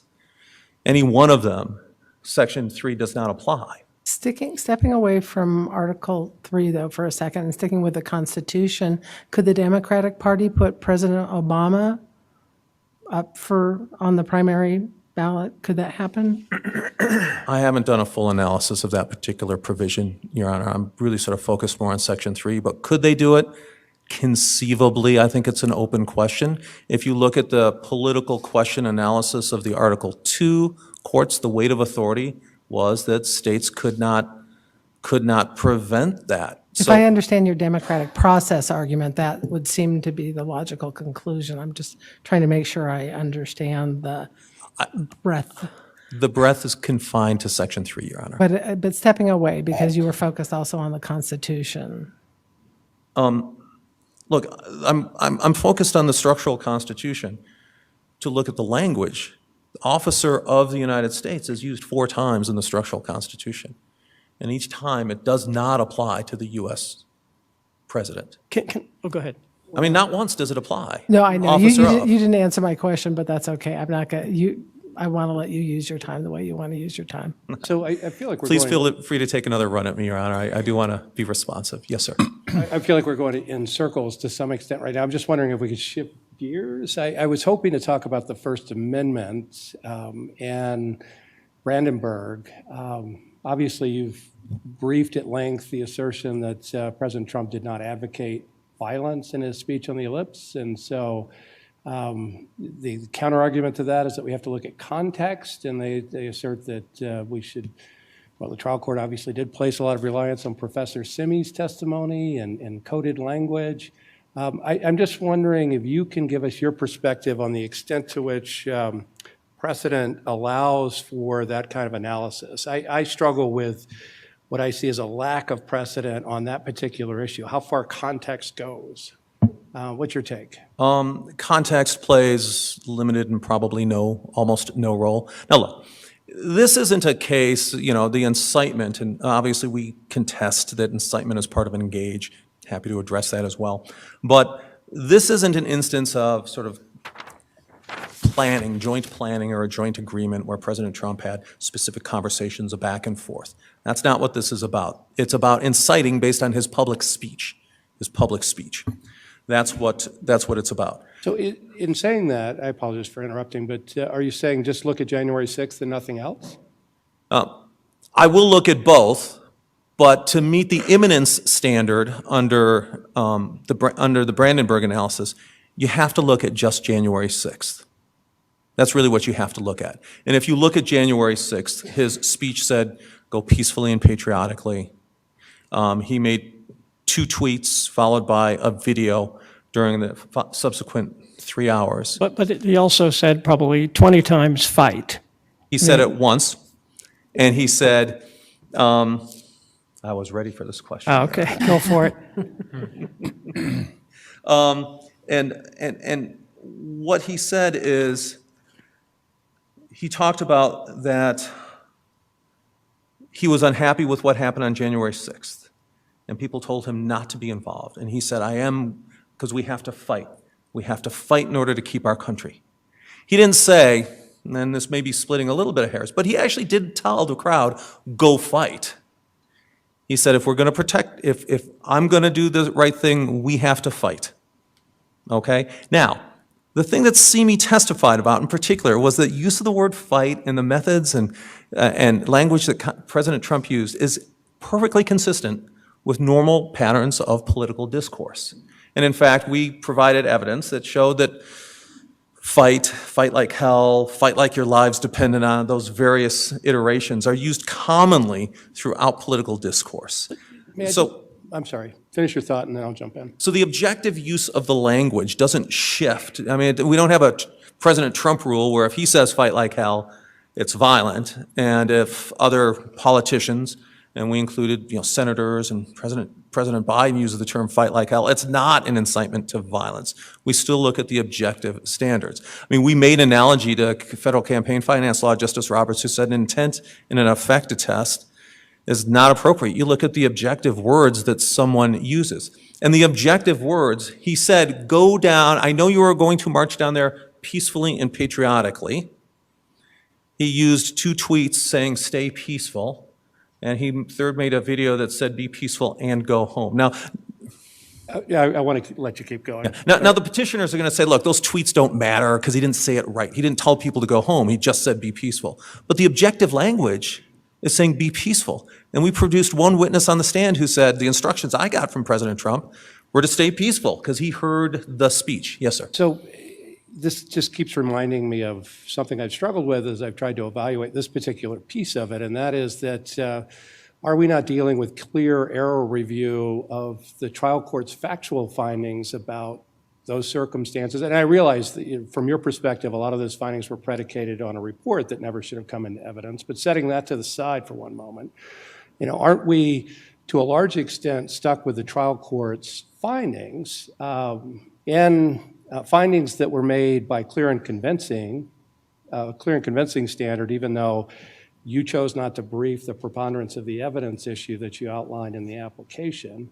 So I'm sort of throwing multiple issues in here. But I don't know that we are in a position to say that there was clear error with respect to her findings of his intent and what happened that day and what led up to it, including the reliance on Professor Simi's testimony. Well, I don't think it's clear error to apply the facts to the proper legal standard. And the court used the improper legal standard in determining what is in sight.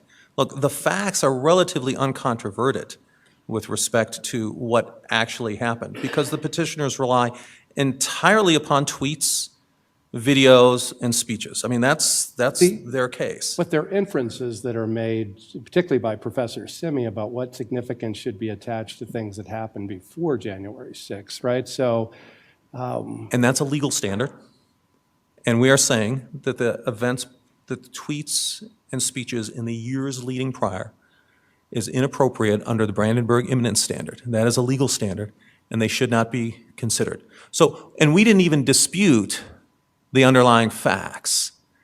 We do, of course, dispute the inferences. And I would note that Professor Simi himself said that he did not address intent at all although in the his trial analysis. court did, right? I mean, she found specific. And it's clear error for her doing that. Okay. I mean, that is clear error in those conclusions. But this court can nonetheless review them because it's the application of facts to the improper legal standard. And the facts are the tweets. Look, the facts are all public tweets, public speech, public videos. And we don't contest any of that, what President Trump said in the evidence that was presented at trial. So I think this court doesn't need to look at the clear error. Because, look, it was not just engagement, insurrection. And let me just talk a moment about insurrection. Justice Gabriel, I think a couple of folks brought up the different definitions. Do we have a consistent definition? I think you did as well, Justice. Look, the proponents of liability for Trump used... Not liability. You said liability for Trump? Or that Trump should be disqualified, the proponents. Okay, but we're not, again, this isn't a Section 3 claim where there's any kind of liability. Yeah, I misspoke, Your Honor. There's 2, 4, 6, 7 different definitions. The petitioners in their complaint advocate, and I'm not going to spend time unless you want me to read each one of these, but the petitioners in their complaint advocated one standard. Professor Magliocca advocated a different standard. The court adopted yet a different standard. Bowden-Paulson have had yet a 4th standard. Professor Graber provided a 5th standard. The cite to Judge John Kane's grand jury charge, which we don't think has much force, but it has yet another standard. And the Simon Greenleaf treatise that was relied upon has yet another standard. Those are all different standards, 2 of which have been propounded by the petitioners themselves. Now, the petitioners say, well, it doesn't matter. They all include President Trump. They all include him. But I would suggest that the fact that the actual proponents of this proposition have themselves identified 7 separate and distinct standards, some of which require a public use of force, some of which don't, some of which require hindrance, some of which don't, some of which apply to the Constitution, execution of the Constitution, some of which don't and apply to the execution of a law. Why don't you focus, because your time is limited, on the one the district court adopted? And any public use of force or threat of force by a group of people to hinder or prevent the execution of the Constitution. What's wrong with that definition? Way too broad. I think the petitioners actually admitted that a group of people threatening a mailman and preventing him or her from executing their constitutional duties, because that's one of the constitutional powers that Congress has, would constitute an insurrection. What if we narrowed it to say prevent the peaceful transfer of power of the United States government? Would that be an insurrection? To prevent the peaceful transfer? I don't think so, and I'm not sure, Your Honor. Look, I mean, if you look at historically in the context of how insurrection was used, I mean, it has to be for a substantial duration, not 3 hours. There has to be some geographical scope. There has to be a goal of nullifying all governmental authority in an area. I guess I'm not sure where you said it has to be, where the temporal provision, where is all that coming from? I mean, Webster's Third New International Dictionary defines it as an act or instance of revolting against civil authority or against an established government. So you've added a whole lot of conditions there. I'm not sure where it came from. I would urge you, I think probably the best exposition of that was the State Attorney General's briefs and the authority that they provided. Okay, but I think also if you look at sort of the historical record. Now you're going to tell me, Mr. Gessler, you're making it up. And I'm going to say, well, so did the judge. And I'll say, we're all sort of making it up at the end of the day. Well, yes, sir. I just want to jump in on this point of how I don't know that we have to come up with a test that's going to necessarily address all circumstances. I guess the question, at least as to insurrection, setting apart whether President Trump engaged in insurrection, but as to insurrection, why isn't it enough that a violent mob breached the Capitol when Congress was performing a core constitutional function? In some ways, that seems like a poster child for insurrection. Why is that not true? Well, I think what you're sort of saying is the famous quote. I don't know a definition of it, but I know it when I see it. That we don't have a workable standard, but we think in this instance it doesn't feel good, and it just seems Well, it's more than wrong. it's more than it doesn't feel good.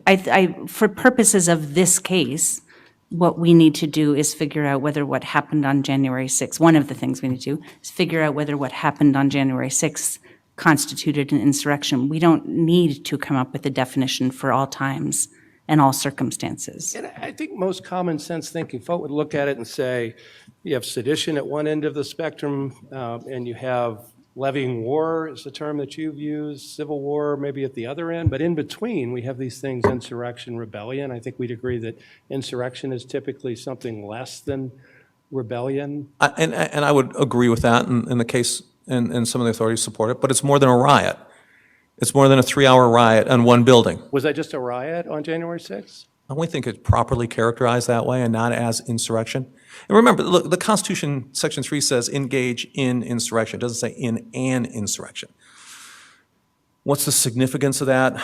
I think that it indicates sort of a broader process rather than a singular limited in scope event. And if you look at the Civil War, that was a broad four-year That was actually more than an insurrection, wasn't it? I mean, the Civil War. Yes. I believe levying war was insurrection is getting at something less than a war.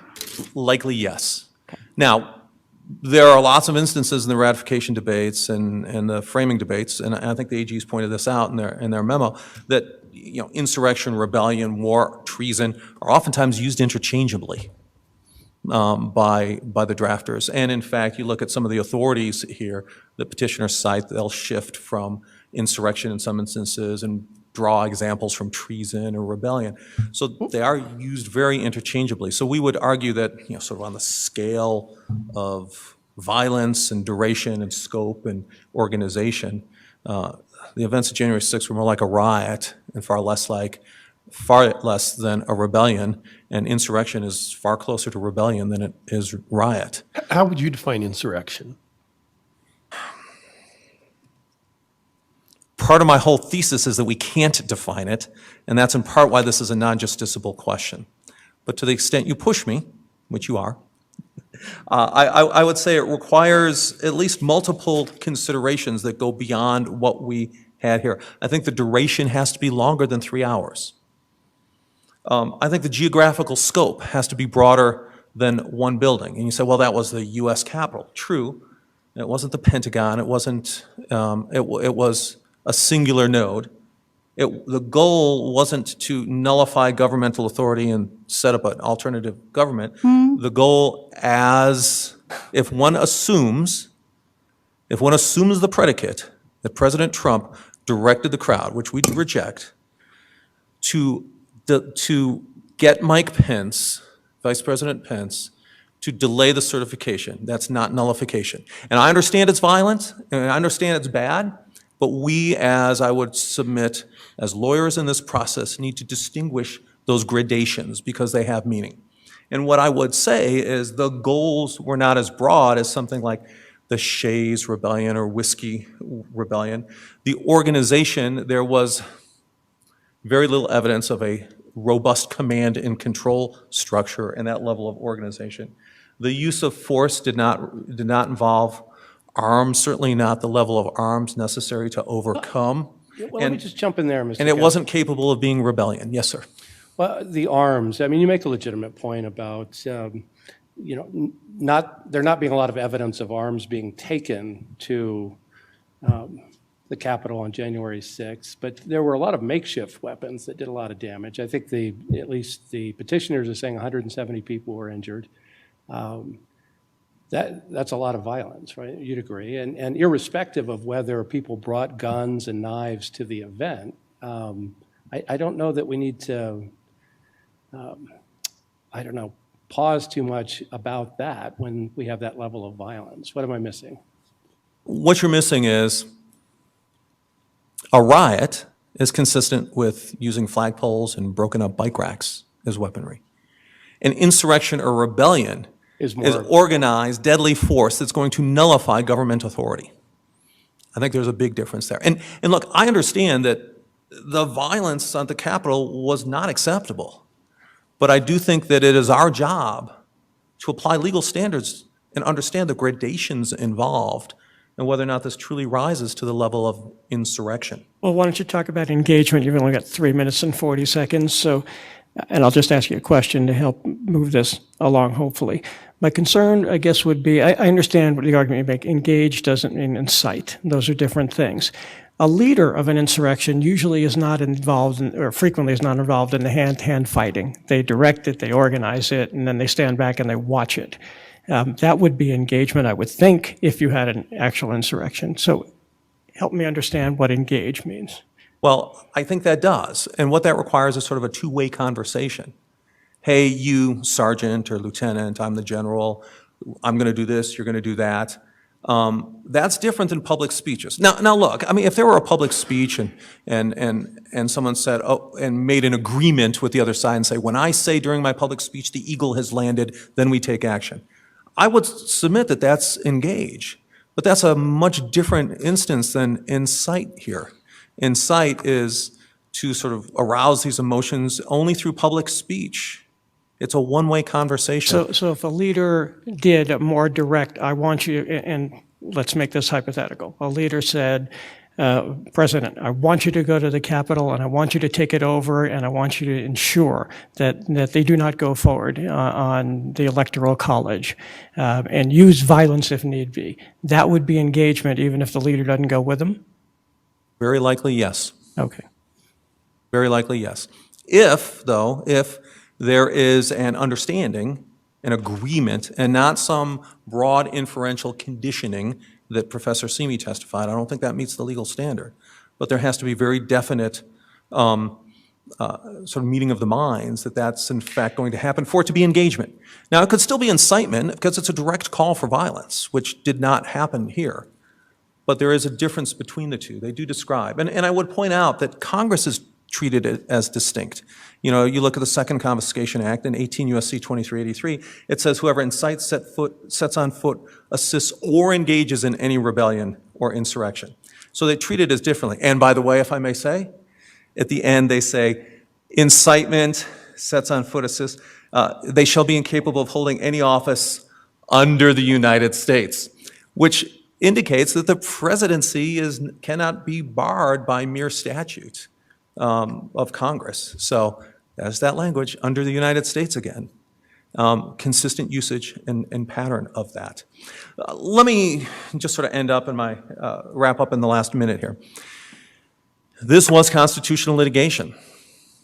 Had the shoe been on the other foot, had the Secretary taken action and President Trump would have been required to file a lawsuit, that would be constitutional litigation as well. And all of the dangers and infirmities that Frazier warned about, that Kuhn recognized, that happened here. This was an inappropriate forum for this. It should have been a declaratory judgment action. They could have fought out the standing issues, and we would have done that appropriately. And that's a pattern that has been followed in Colorado in the past. With that said, if you look at the text and the direct textual application of Section 3, it doesn't mention the president, and every structural piece that we've discussed, the natural and comfortable meaning points towards the president's exclusion. That fits in with the broader fact that it's not enforceable by state courts against a federal official. The court should not have engaged in interpreting engage in insurrection. Certainly the January 6th report was deficient. We ask this court affirm the district court below, but also strike the dicta from the decision as beyond that court's jurisdiction. Thank you very much. Thank you, Mr. Gessler. Mr. Olson, you got about 3 minutes, 46 seconds.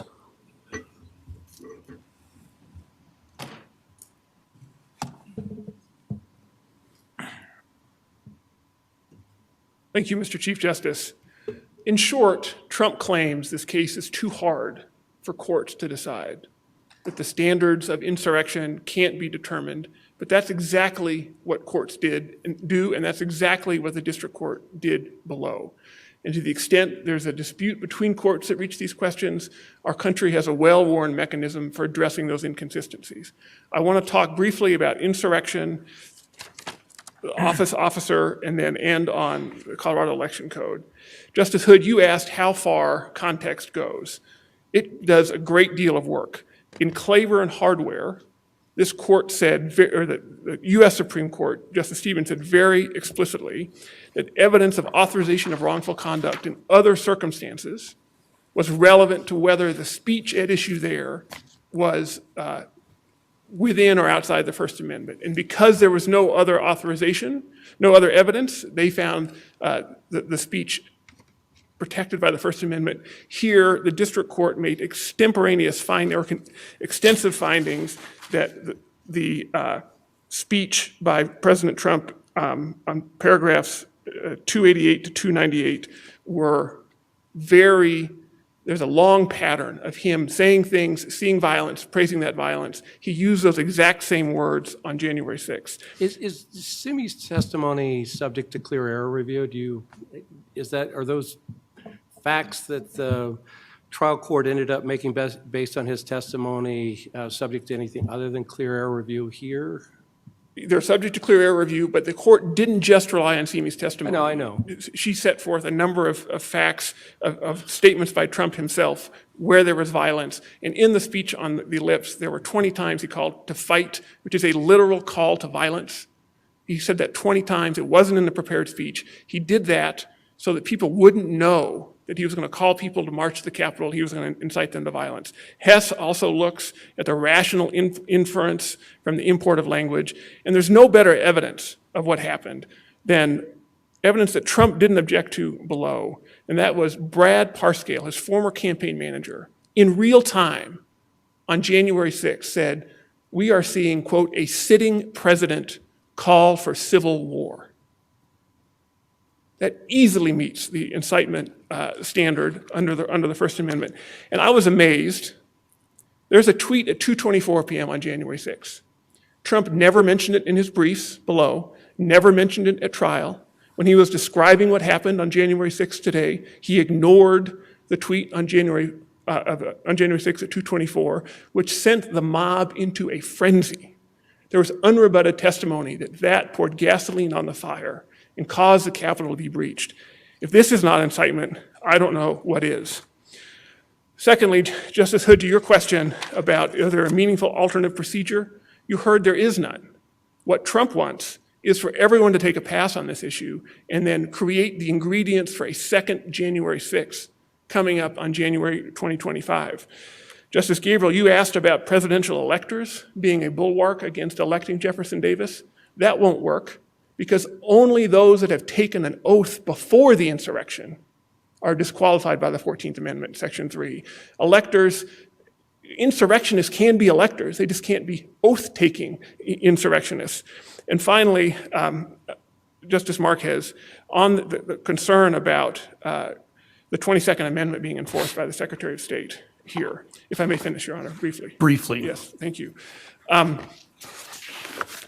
Here, on this fact pattern, Trump certified to the Secretary of State, using the statement of intent, that he met, quote, all qualifications to be president.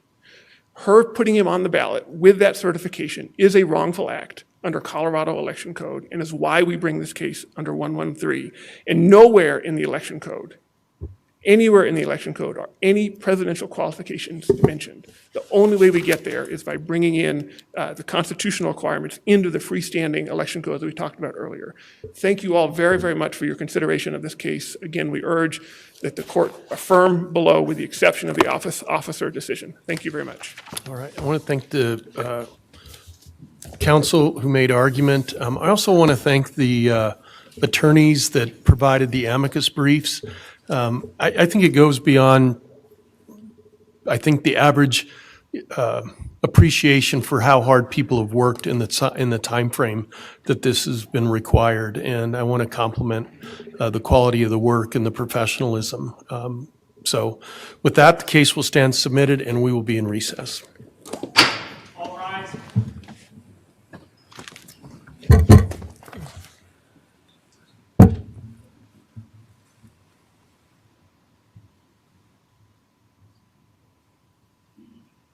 Court is adjourned.